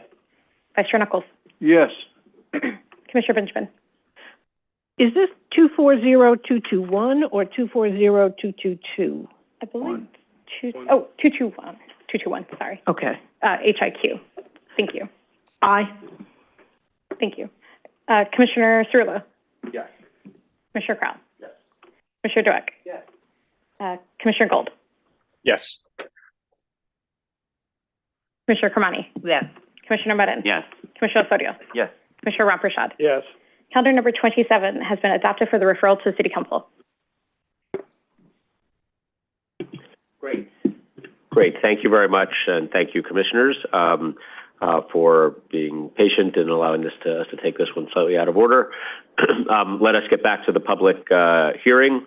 Madam Secretary, what is next on our agenda? Borough of Queens, calendar numbers 29 and 30, 3011 12th Street rezoning. CD1, calendar number 29, C230126ZMQ, calendar number 30, and 230127ZRQ. Public hearing in the matter of applications for zoning map and zoning text amendments concerning 3011 12th Street rezoning. Great. Thank you very much. We have Mr. Richard LaBelle here. Madam Secretary, tell us the time for this. 3 minutes. 3 minutes, Mr. LaBelle. Welcome. Thank you, Chair Grodnick. Whenever you're ready. Excellent. To confirm, I'm to say next for the slides. We are back up. Okay, good. Thank you. Good afternoon, Richard LaBelle of Sheldon LaBelle PC for the applicant. With the applicant team, happy to present for the 3011 12th Street rezoning. This is a rezoning which seeks zoning map amendments to an area bounded by 30th Avenue, a line 100 feet west of 14th Street to the east, a line approximately between 30th Avenue and Road to the south, and Welling Court, from existing R6B, R5B, and R41 districts to R6A and R6A C23 districts, as well as a second action, a zoning text amendment to add mandatory inclusionary housing options, both 1 and 2. In addition to the development site, there are roughly 18 lots or portions of lots included in this rezoning. On the development site itself, it would allow for utilization of an underutilized and vacant site to produce a roughly 8-story, approximately 62,000 square foot mixed residential and commercial building. The upper floors would have roughly 58,000 square feet of residential square footage with 80 dwelling units, of which roughly 24 would be affordable, and there would be roughly 4,600 square feet of retail floor area on the ground floor. The site would also include 41 parking spaces. Community Board 1 voted by a vote of 24-7 strongly in favor of the proposed rezoning, deeming the R6A density appropriate for this area. As we'll go over the maps, it seems that this is the case from a land use perspective. In addition, the Queens Board President voted in favor. The rezoning itself, you can see, is in an area where there are many different zoning districts, including R6A districts immediately to the northwest of the site. Much of this area was rezoned in the 2010 Astoria rezoning. However, as the Commission is aware, mandatory inclusionary housing was not a part of the rezoning at that point. And so this would have an opportunity to match existing districts in the area, as well as to create much needed affordability in Community Board 1 Queens. The next two slides demonstrate the scope of the site. While the applicant's site is solely that within the red, we are including, as I said, 18 lots or portions of lots in order to provide context for the rezoning. You can see the rezoning district boundary extending to 100 feet from 14th Street to the east, as well as to Welling Court to the northwest, and you can see that R6A district to the northwest. Finally, in my limited time, I would look to the area map to demonstrate why this is particularly appropriate here. We note that 30th Avenue at the site is a wide street, well able to handle the additional density proposed for the area. Again, you've got the existing R6A, which is matched to the zoning districts which are presented. In addition, the commercial overlay here would match commercial overlays to the northwest, allowing for 30th Avenue here to be a more commercially active thoroughfare. And again, as far as was noted by the chair, there are excellent transportation options in the area, inclusive of the ferry terminal to the west. The remainder of the presentation has photos as well as plans, and we're happy to answer any questions. Great. Thank you very much. See if there are questions. Okay. Seeing none, Mr. LaBelle, thank you. Let me move on to the three people who I see have signed up to testify on this. Michael Vivas is the first on Zoom. Oh, Chair, I would add that the applicant team is available for questions only. So to the extent Michael Vivas is our architect. How about Noah Bernstein? Our environmental consultant. Fayanne Batan. And also part of the Sheldon LaBelle team. Okay, got it. So these folks are the applicant team, so they're not here independently to testify. If there are any questions for them, we will pose them now. Seeing none, does anybody else who wishes to be heard on calendar 2930? Seeing none, we'll close the hearing. Thank you very much. Let's move on to the next item, Madam Secretary. Borough of Queens, calendar numbers 31 and 32, 2301 Steinway Street rezoning. CD1, calendar number 31C, 230307 ZMQ, calendar number 32, and 230308 ZRQ. Public hearing in the matter of an application for zoning map and zoning text amendments concerning 2301 Steinway Street rezoning. Great. Mr. LaBelle, welcome back. Thank you. It's been a while. I have a number of people also here, which I would suspect are part of your applicant team signed up, but we'll make sure that there's nobody in the mix here who's seeking to be heard. But with that, you know the drill. Welcome again, and whenever you're ready. Excellent. So, Chair, we have a separate rezoning as well in Community Board 1 Queens. This is 2301 Steinway Street. This application, similar to the last application, seeks a rezoning to an R6A with C24 commercial overlay. The lots here are on the southeast corner of the intersection, and there are three other corners that would be included within the rezoning area. This would result in a development at the site of a 27,000 square foot, 6-story building with roughly 22 dwelling units, of which 25% or 6 units would be affordable. As with the last application, there would also be a mapping of MIH options. Right now, the applicant is proposing option 1 for the site. I would add that the 27,000 square foot mixed-use building would also be inclusive of 27,000 square feet of commercial on the ground floor.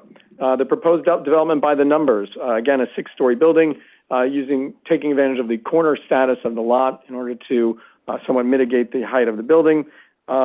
There is also a 15-foot setback at the 5th story, as well as a step down with regards to the adjacent R5 district. 9 vehicular parking spaces and 11 bike parking spaces would be offered. And again, as far as the number of units, 22, of which 16 would be market rate and 6 would be affordable at option 1. The next slide is the zoning map. As can be seen on the zoning map, there is also here a assortment of various zoning districts, including C42A further down Steinway, as well as R6A, which is an R6A equivalent, as well as R6A to the east and west, several blocks away. So this is a district which is well known in the area, and I think that it is appropriate. The overwhelming support of Community Board 1 Queens in the form of a vote of 28-2 demonstrates really the fact that they feel that this is entirely appropriate for the area.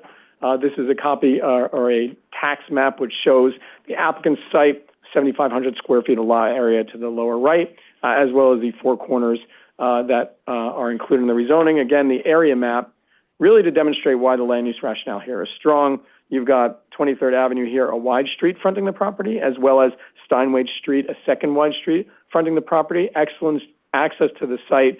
Bus service abounds in the area. Steinway Street actually widens to 100 feet at certain spots. I'd also note that the existing commercial overlays to the west are matched by proposed commercial overlays on the two portions of the rezoning towards the east.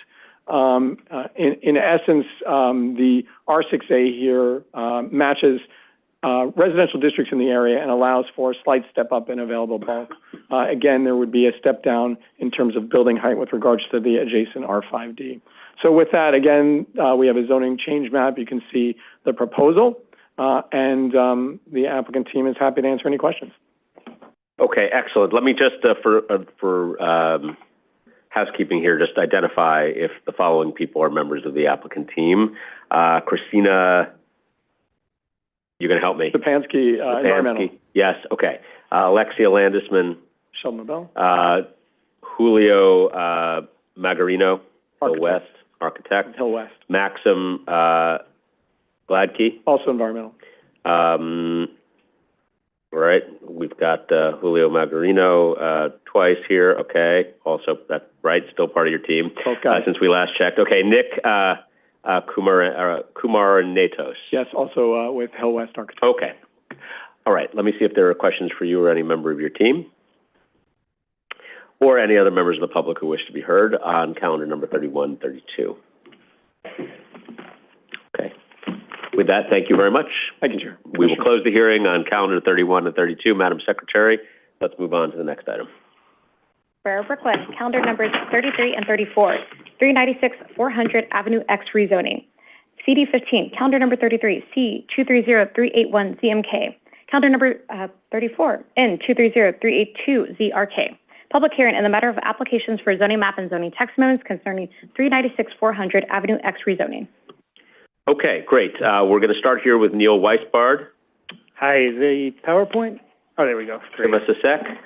Hi, good afternoon. Neil Weisbard from the law firm of Seifar Shaw on behalf of the owners of 396 400 Avenue X. Glad to be here. This is an application to rezone 396 400 Avenue X and the adjacent property from an R4 to an R7A with a C24 district commercial overlay. Committee Board 15 recommended unanimous approval for this application, and the Borough President also recommended approval. The rezoning area includes 3 lots on the south side of Avenue X between East 2nd and East 3rd Street. However, the development site are only lots 1 and 4 on the southeast corner of East 2nd and Avenue X. The development site is currently improved with 2 buildings, a 1-story medical office building and a mixed-use 2-story medical office and residential building. Development site is 10,000 square feet. This is the proposed rezoning change. It will change an R4 to an R7A on the south side of Avenue X between East 2nd and East 3rd Street within the Special Ocean Parkway District. This rezoning is appropriate, as you can see from this photograph. The area contains many 6- and 7-story buildings, and in between the project area lays in between 2 6- and 7-story buildings currently. These are just some photographs of the adjacent buildings. The area is well served by public transportation. There is a F train approximately 6 blocks to the west. There's also the B and Q line to the east, and is well served by buses. There's a bus line right on Avenue X, right adjacent to the site.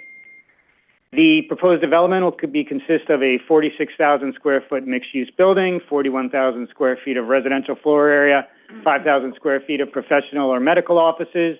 It'll be 7 stories with a mezzanine, contain 45 dwelling units and 45 parking spaces, and the parking spaces are at the request of Brooklyn Community Board 15. It's important to note that adjacent to the existing R4, the building may not exceed a height of 55 feet. This is shown on this diagram as well. Their resiliency measures will include tri-flood proofing areas below grade, utilizing anchoring of the foundation to piles to prevent flotation, utilizing flood damage resilient materials, and utilizing flood mitigation measures such as steel floodgate systems installed at all building entrances.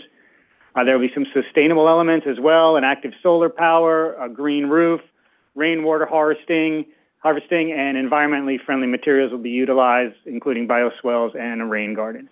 I have the architect here as well as the environmental consultant if you have any questions, and happy to answer any questions you may have. Great. Thank you. Let me see if there are questions. Commissioner Osorio. Thank you, Chair. Thank you for the presentation, and thank you for those last slides. I really appreciate that. Those or? Sure. Yeah, the section would be great. Thank you. So this is, I also appreciate the level of detail here in the material submitted. It gives us a really clear understanding of, how you're thinking about the vulnerability of the site. I have two quick questions. Can you talk a little bit about what's going to go in the utility rooms in the cellar, and also the community board's concern about the water table and whether or not, that has been resolved? So the community board wanted us to provide a parking space for each dwelling unit, and they were concerned that there would be two sub-cellar level, and that the water table would be above where the parking garage will be held. And according to environmental consultant, the water table is below where this parking garage will be constructed, so that we see no issues. I can bring up Robert Palamo or Julia Rada from the architect's office to answer about the utilities in the cellar, because I'm not 100% sure.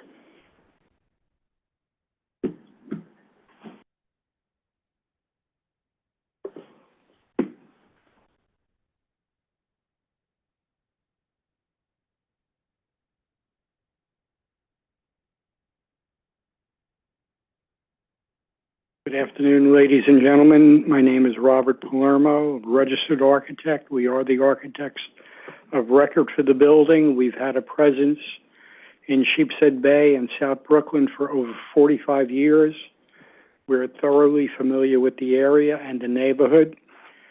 We've examined the existing building that's there right now, and it does have sump pumps, et cetera, and we're looking at the monitoring of any underground water, and it was not problematic at all.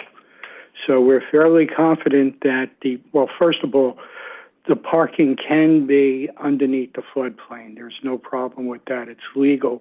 But we are going to be introducing flood-proof foundations and floodgates to protect the first floor commercial spaces. So the bulkheads will be designed underneath the storefronts for any horizontal thrust of the water, and there will be floodgates at all doors, which would be below the flood level of freeboard. What about the utilities, though? The utilities, once the space is flood-proofed, it's considered a dry area, and the utilities can be in that level. But can you explain what exactly are you going to have in there? Basically, the electrical will come into the building, and it'll be elevated, hopefully, on stanchions towards the ceiling, so that should not be a problem. It will have sewers and water, et cetera. The elevators will probably be Cone A elevators, and we've built in this area for over 45 years in flood zones. And the buildings we designed with Cone A elevators, their machine rooms are normally in the upper levels of the building. So during Hurricane Sandy, we had just opened up the Bay News, Courier Life Bay News building on Sheepshead Bay Road, which was a 6-story commercial building with 2 elevators. They were operational the next day. It was the only building open in Sheepshead Bay because the elevators were unaffected by the flood. Thank you. I appreciate it. You're welcome. Thank you. Commissioner Kermani? Hi, thank you for your presentation. Just can you remind us of the unit mix of the 12 affordable? I apologize, I did skip over that. So there will be 21 studios, 19 one-bedrooms, and 5 two-bedrooms. And what's the mix of the 12 affordable? Do you know? Will there It'll have to be evenly distributed based on the unit mix. We haven't determined that at this time. Okay.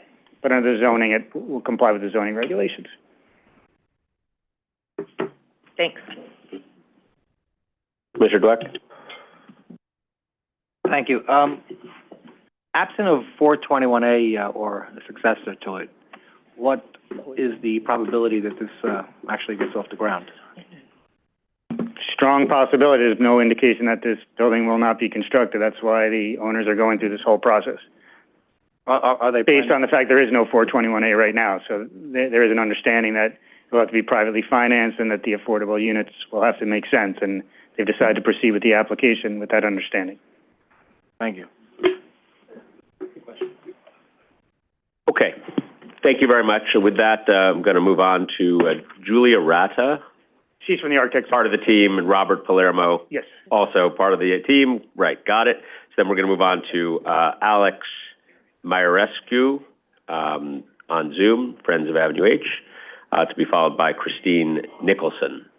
And I will note that those are the only two members of the public wishing to testify on calendar number 33 and 34 at this moment in time. But if you are interested, please step up and let's make sure that you're signed up and have your opportunity. Thank you very much. Thank you. Okay, we'll go to Alex Mierescu on Zoom. It appears Alex is not on Zoom. How about Christine Nicholson?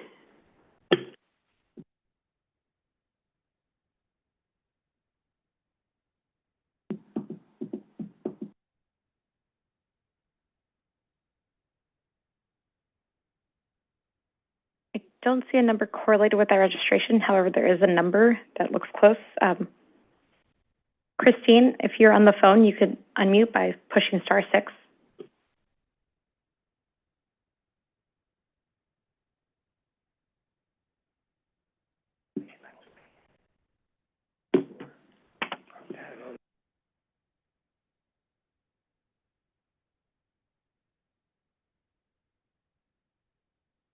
Christine, if you're on the phone, you can unmute by pushing *6.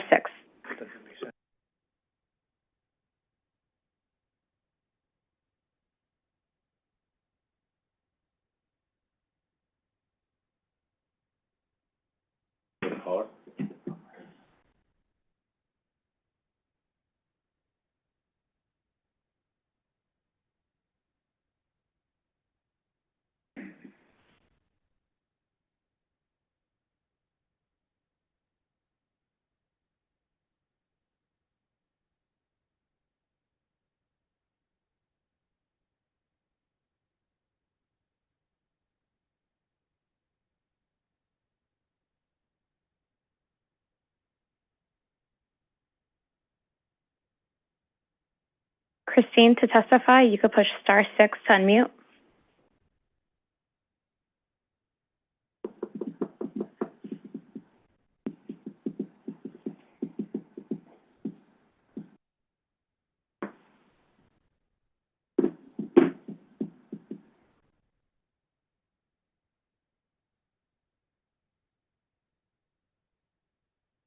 Christine Nicholson, this is your opportunity if you can hear us.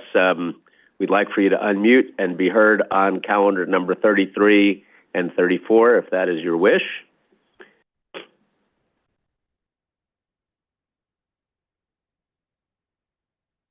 Christine Nicholson.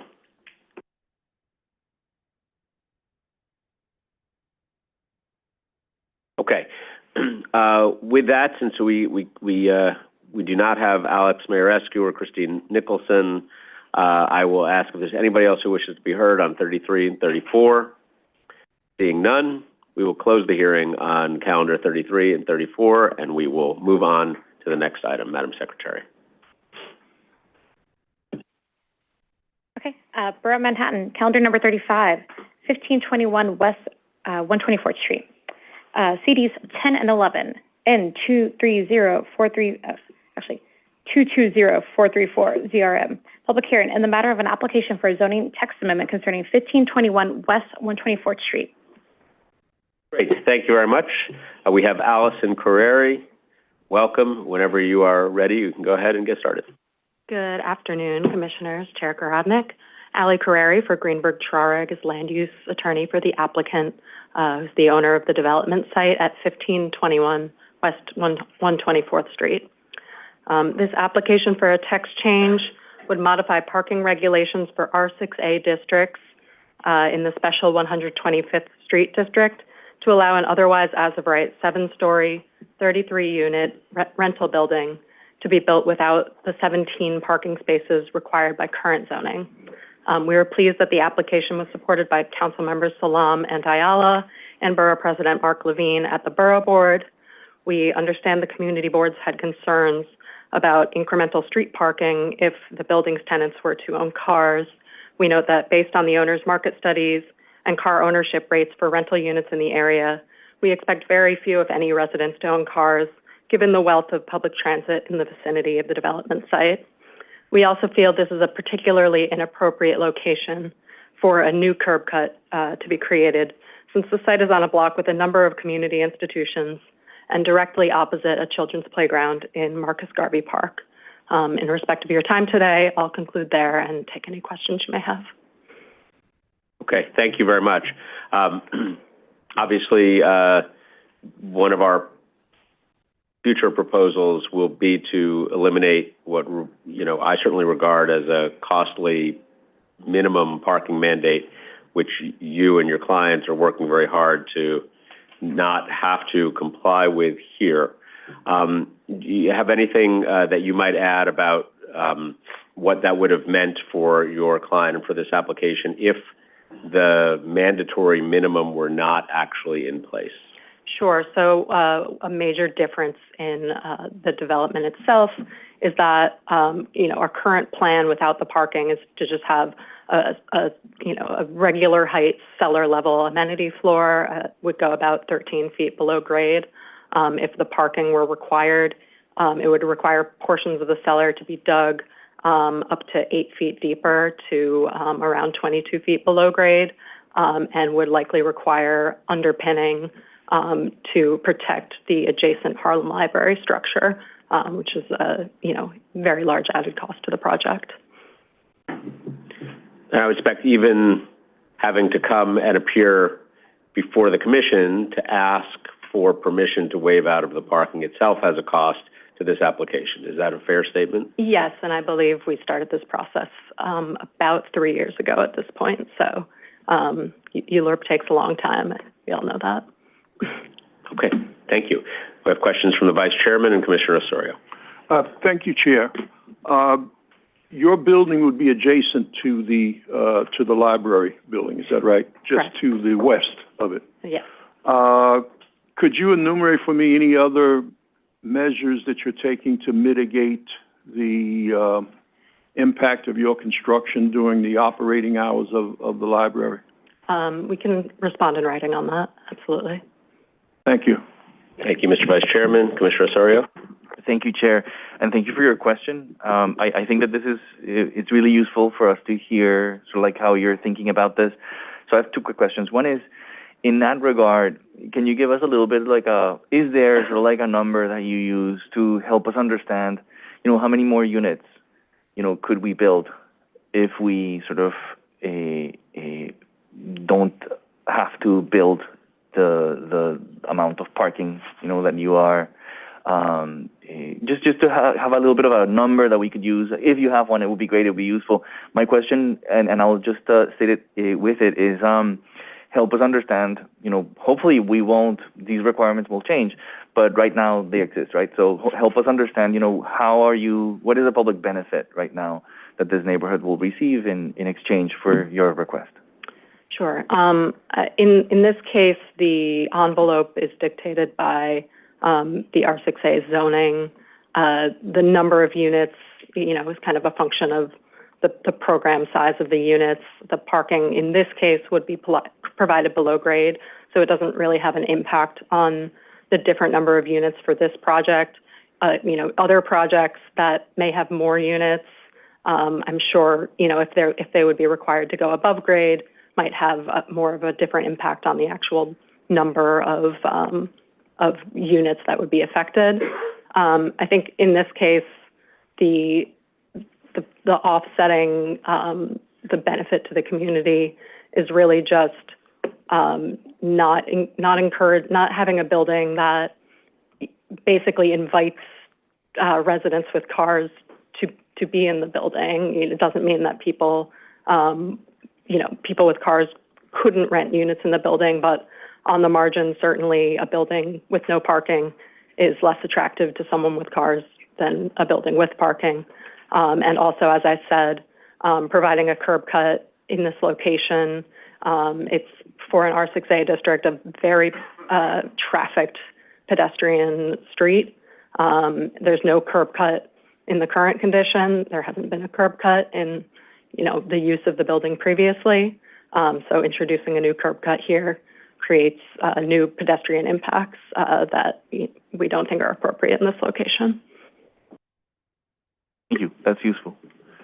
Thank you, Commissioner. Okay, thank you, Ms. Carreri. We appreciate it. And let me just see if there's anybody else who wishes to be heard on this item. I see none.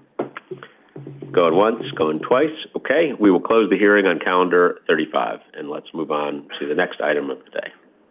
Citywide, calendar number 36, Gaming Facility Text Amendment, N240179ZRY, public hearing in the matter of an application for zoning text amendment concerning gaming facility text amendment. Great, and we're going to start with a presentation. The presentation on behalf of the department by Stephen Johnson. Welcome. Welcome again. How are you all doing? There we go. Okay. So the Department of City Planning is proposing a citywide zoning text amendment to allow gaming facilities as a permitted use in commercial districts C4 through C8, M1, M2, and M3 manufacturing districts. Gaming facilities are not currently a legally permitted use in the city. So this text amendment will facilitate the development and operation of up to 3 gaming facilities in New York City as approved and licensed through a recent state-defined process, and the proposed text would deem the gaming facility allowed under the zoning resolution. So this entire process was kicked off by a statewide referendum in 2013 that was approved by New York State voters that authorized up to 7 commercial casino licenses. The first 4 were built upstate, and they're up and in operation. The New York State Gaming Facility Location Board, which is the entity that oversees the application and licensing process, made an announcement in January 2023 that included a request for applications to develop and operate a gaming facility for the remaining 3 licenses, which are for the downstate region, which includes Long Island, New York City, Putnam, Westchester, and Rockland counties. And they also established a new siting and review process.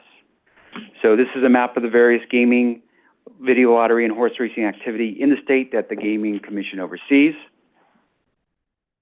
The review process, as outlined by the Gaming Facility Location Board, is this new siting and review criteria. So the initial review process is in the form of a community advisory committee, which will review and approve or disapprove each application wherever that application proposal is located.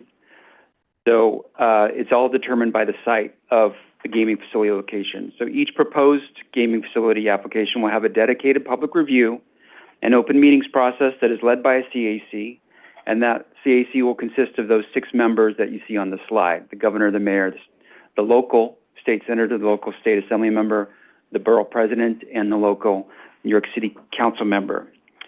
The gaming facility proposals will submit detailed applications to be reviewed by the CACs, which will then hold public hearings and solicit feedback from stakeholders, community groups, as well as participation from city agencies, including city planning and EDC.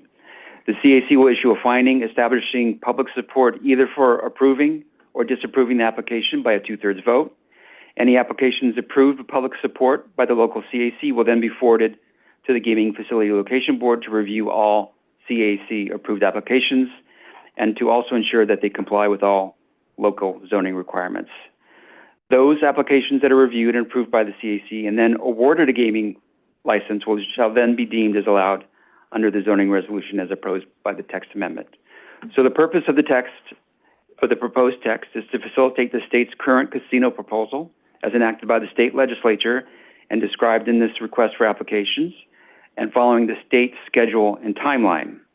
So the department is proposing to add the gaming facility use into the zoning resolution for the first time as a use group 8. This will enable the department to move as quickly and as efficiently as possible without having to go through entire ULURP and environmental review for each casino proposal. So as I mentioned, the gaming facility is being limited to C4 through C8, M1 through M3 districts. It's not being in any residential districts. And the amendment is only for a casino license as approved by the state related to these 3 licenses. And the gaming facility may have other related uses. So again, the text is specific to the 3 licenses and not any future license. It is not applicable to any other future hypothetical gaming facility license. If the text amendment is approved, it doesn't mean that a gaming facility has been approved. It just permits the use, and then each CAC will then be able to consider a gaming application. These are the 9 proposals in New York City. 5 are in Manhattan in the Central Business District. There's 1 in the Bronx at Ferry Point Golf Course. There's 2 in Queens. The one is called Queens Future at Willets Point.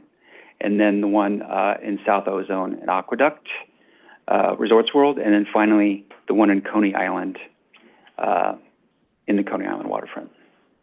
Thank you very much. Great. Thank you for the summary. We appreciate it.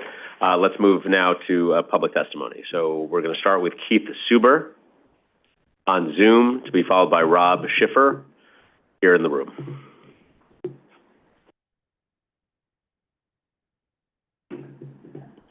Give us 1 second to promote Mr. Suber.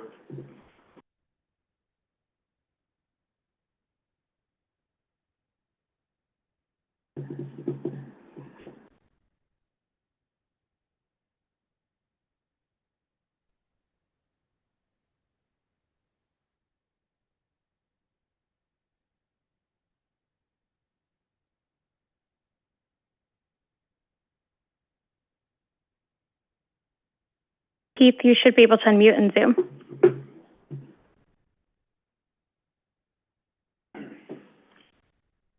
Good morning. Good morning. Good afternoon. Good afternoon. You guys hear me well? We can hear you great. Yeah, good. My name is Keith Suber, longtime community resident, and like to say thank you to the commission for giving me the opportunity. I want to bring to the commission's attention, community board doesn't speak for our entire community. They held a meeting, they voted early December, where majority voted yes on the gaming text amendment. The board invalidated that vote on technicalities and then rescheduled a second meeting 2 days after Christmas, and a lot of people that are in favor were not able to vote or to attend that meeting. Then they voted no, 16-11 on a closed vote. And yes, on a yes motion. So basically what I'm trying to say is that the community board doesn't speak for everybody. We speak as a community, and I'm in favor, and a lot of other people are in favor, because the text amendment, it will bring an immense amount of jobs to whatever neighborhood that they allow to build casinos in. Whatever type of work that we can do, bring into the community, get people off the street is very important, especially for the Coney Island community. There's a lot of problems with the drainage, a lot of flooding, and I'm quite sure that the community will be able to sit down with the developers and come up with some type of agreement where we can work together and make some things happen. We want to also speak with the developers about the boardwalk, improving the boardwalk. People love Coney Island. The nostalgia has been for many years. A lot of people come to Coney Island just for the ambiance. So I'm very much in favor of making sure that jobs for our local community is very important, very, very important. And as the text amendment passes, I think that the surrounding communities should be able to have the first opportunities for good paying union jobs. That I know for sure that this the company and the developers that's looking to build this, they work with the union. Quite sure they have some apprenticeship programs. We'll be able to sit at the table and make some things happen. And I think it'll be a great fit, because Coney Island is dormant during the winter months. And we need to just enhance life and make it more livable, more pliable during the winter time. Very much important. A lot of new residents, a lot of new children, seniors. We want to be able to work with the developers so we can get some things moving forward, especially for our senior population as well. And I'm very, very, very much in favor. Thank you. Great. Thank you very much, Mr. Suber. And we're all clear. Coney Island is your neighborhood, and the community board you're referring to was community board. Can you just 13. Share that with us? 13? Yes. Okay, great. Thank you. All right, we appreciate your being with us. Thank you. Thank you. Next up is Rob Schiffer. Mr. Schiffer, welcome. Good afternoon, Commissioners. SL Green Realty Corp. is New York City's largest commercial landlord and a company that cares deeply about the future of this great city. No other developer is as singularly focused on investing in Manhattan, and we prioritize being good stewards of the communities we do business in through new development and development of historically important properties, breathing new life into them and supporting our central business districts. We support this tax change because it puts New York City casino applicants on equal footing with applicants outside of New York City. That is the mayor's goal, and we applaud him and the Department of City Planning for continuing to execute on the mayor's City of Yes initiatives. The long lead time and complexity of the casino RFA process necessitates upfront zoning text changes that enable applicants for gaming licenses to bid with certainty of permitted uses as required under the state's bidding timeline and requirements. Failure to put in place this necessary text change to allow certain projects to go forward in the state's bidding process would render applicants for gaming licenses at a significant competitive disadvantage to applicants for sites in Westchester and Long Island. With that said, SL Green always undertakes development and redevelopment projects with the knowledge that our developments have lasting impacts and construction have on the built environment in New York City. And so, regardless of the outcome of this text change, we will treat our Caesars Palace Times Square project with care and respect for the surrounding communities and residents, care that we exhibit in all of our projects. We treat every major project we undertake as if it's going through a public review process, whether or not that's specifically ULURP. We present our projects to all the key stakeholders in the neighborhoods where we live, work, operate, and build. We respect the communities that are impacted. We meet with as many of the civic groups that are impacted as is possible. We listen, we learn, and we make changes to our plan and to our program based on this engagement, mitigating to the extent possible any negative impacts. That's how we designed and developed our signature projects, one Vanderbilt that went through ULURP and one Madison, which did not. Rest assured that during the CAC public review process, we will take great care to develop our project in the same manner we executed those other projects. We expect the local communities. We've already met with scores of stakeholders. We've listened to their concerns, ideas, and comments, and we're developing plans to mitigate the issues that would otherwise be raised during a public review process. And that's why we support this text change. It doesn't supplant what we strongly believe will be a robust CAC process, spearheaded by locally relevant elected officials, which will act as a vetting tool, giving impacted stakeholders the chance to be heard.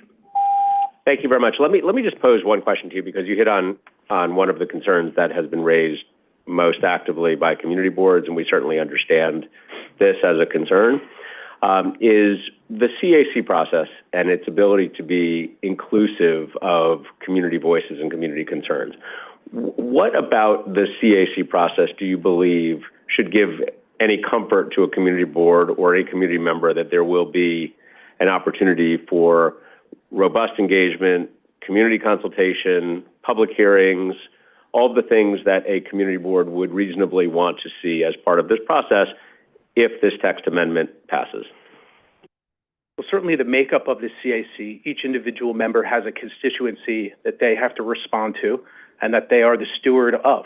And so we would expect that each individual constituent on the CAC would welcome their communities into the process and would hold forums to be able to hear concerns and questions and answer concerns and questions with mitigation. Okay, thank you. All right, Mr. Schiffer, thank you very much. I'm glad you're here. Appreciate it. Let me move on to Marie Merville Shahzada. I'm sorry, here in the room. Welcome.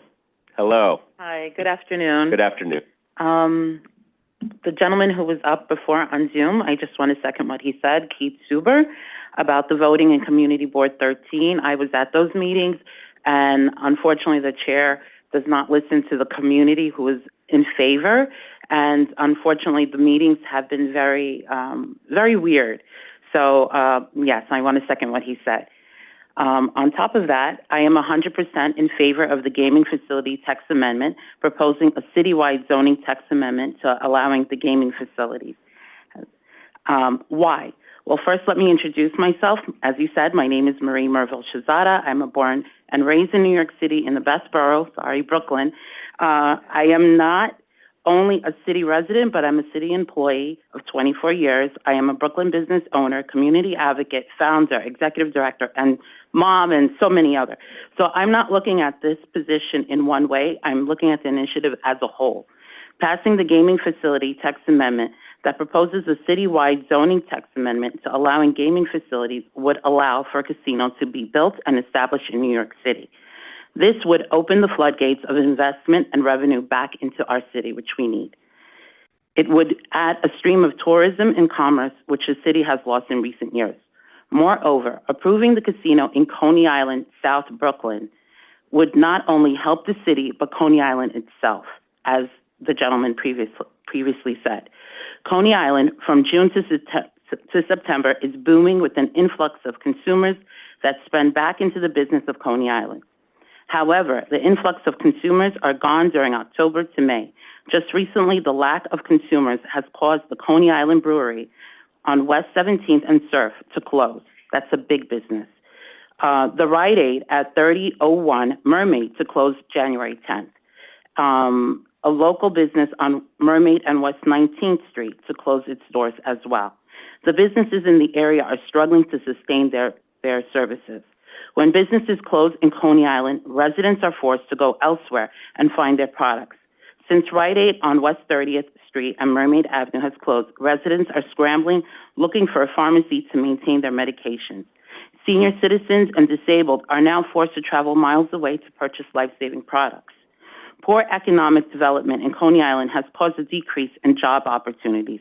Working residents travel at most 2.5 hours, going to work and coming home, sacrificing family time. With an investment of a casino in Coney Island, there will be employment available for the community and surrounding areas. Also, as expected, the casino would bring more investors and commerce, providing a variety of job opportunities. The approval of the gaming facility text amendment is crucial to New York City, but even more to South Brooklyn's Coney Island area. Coney Island's economic stability will improve business stability, residents' quality of life, and community as a whole. Thank you so much. I appreciate it. Great. Thank you. Thank you for being with us. Okay, let's move on to Station Dixon, followed by Robert Palermo.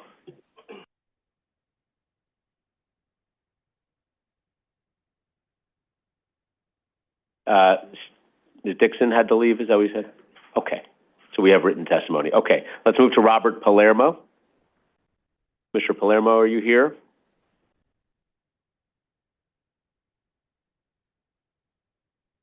How about Teresa Westerdahl? Teresa Westerdahl, are you here?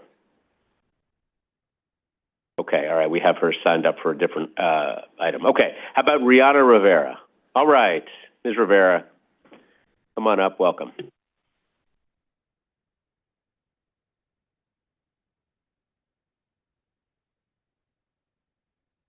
Good afternoon, Commissioners. My name is Rihanna Rivera, and I live in Glendale, Queens with my 2 children.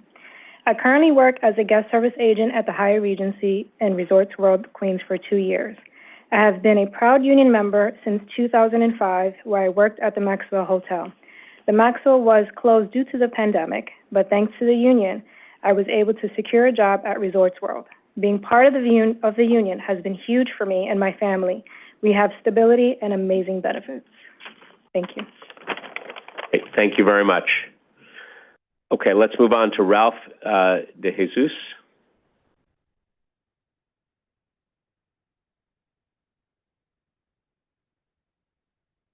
Welcome.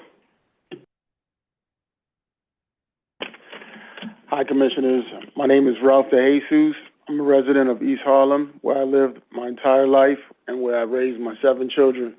I am here because I want to encourage the Planning Commission to vote yes on the casino tax amendment. It is not every day that we get a chance to see huge investments in our city, especially not investments that will provide a major boost to our local economy. If done right, a casino could do a lot to boost our restaurants and local businesses, get more riders and money into our subway system, and also provide a lot of great jobs. Thank you. Great. Thank you very much. Thank you for being here. Okay, next up is Shueli Zhang, to be followed by Ali Demir. Hello. Hello. My name is Sudi. I live in Bayside. I'm currently a flight attendant in Resort World Casino in Queens. I have been a union member since 2018. I'm very proud to be a union member. I'm a father of 3 boys, and it's not easy to raise 3 kids, but I feel relieved that I'm able to access to numerous benefits from union. Those union benefits like very low cost health care and even pension plans. So I'm very happy that I can give them better life. I can give them best education possible. So we like union job. So please, we need a casino job. Thank you. Thank you very much. And last up I have is Ali Demir. Welcome, sir. And let me note before you start that you appear to be the last person who signed up today on this item. So if anybody else wishes to be heard, now is a good time to log in and state your name. But with that, Good afternoon, Commission. welcome. Thank you. My name is Ali Demir, and I'm a resident 1970 Midtown, Central Park South. I've been on 44 years in the union. I appreciate it. And also, would like to have a gamble in New York City, our jobs opening on because I'm so proud to work for the union. I appreciate it. Thank you. Great. Thank you very much. Let me confirm that there is, in fact, nobody else who wishes to be heard today on calendar number 36. Seeing nobody, we will close the hearing on calendar number 36. Madam Secretary, let me ask you what we have left on our list for the day. There is no other business before the Commission, Chair Grodnick, but I do have some public information to share. For those of you who are unable to or did not wish to testify, you can submit written testimony online by selecting this hearing on the upcoming meetings page of the NYC Engage portal through GCP's website or by mailing your comments to City Planning Commission Calendar Information Office, 120 Broadway, 31st floor, New York, 10271. Excellent. With that, and much appreciation to the Commission, the staff of the department for keeping us moving, and of course, most importantly today, to the members of the public who came out in person and on Zoom to share with us their views on these applications. With that, we are now adjourned. The time is 12:55.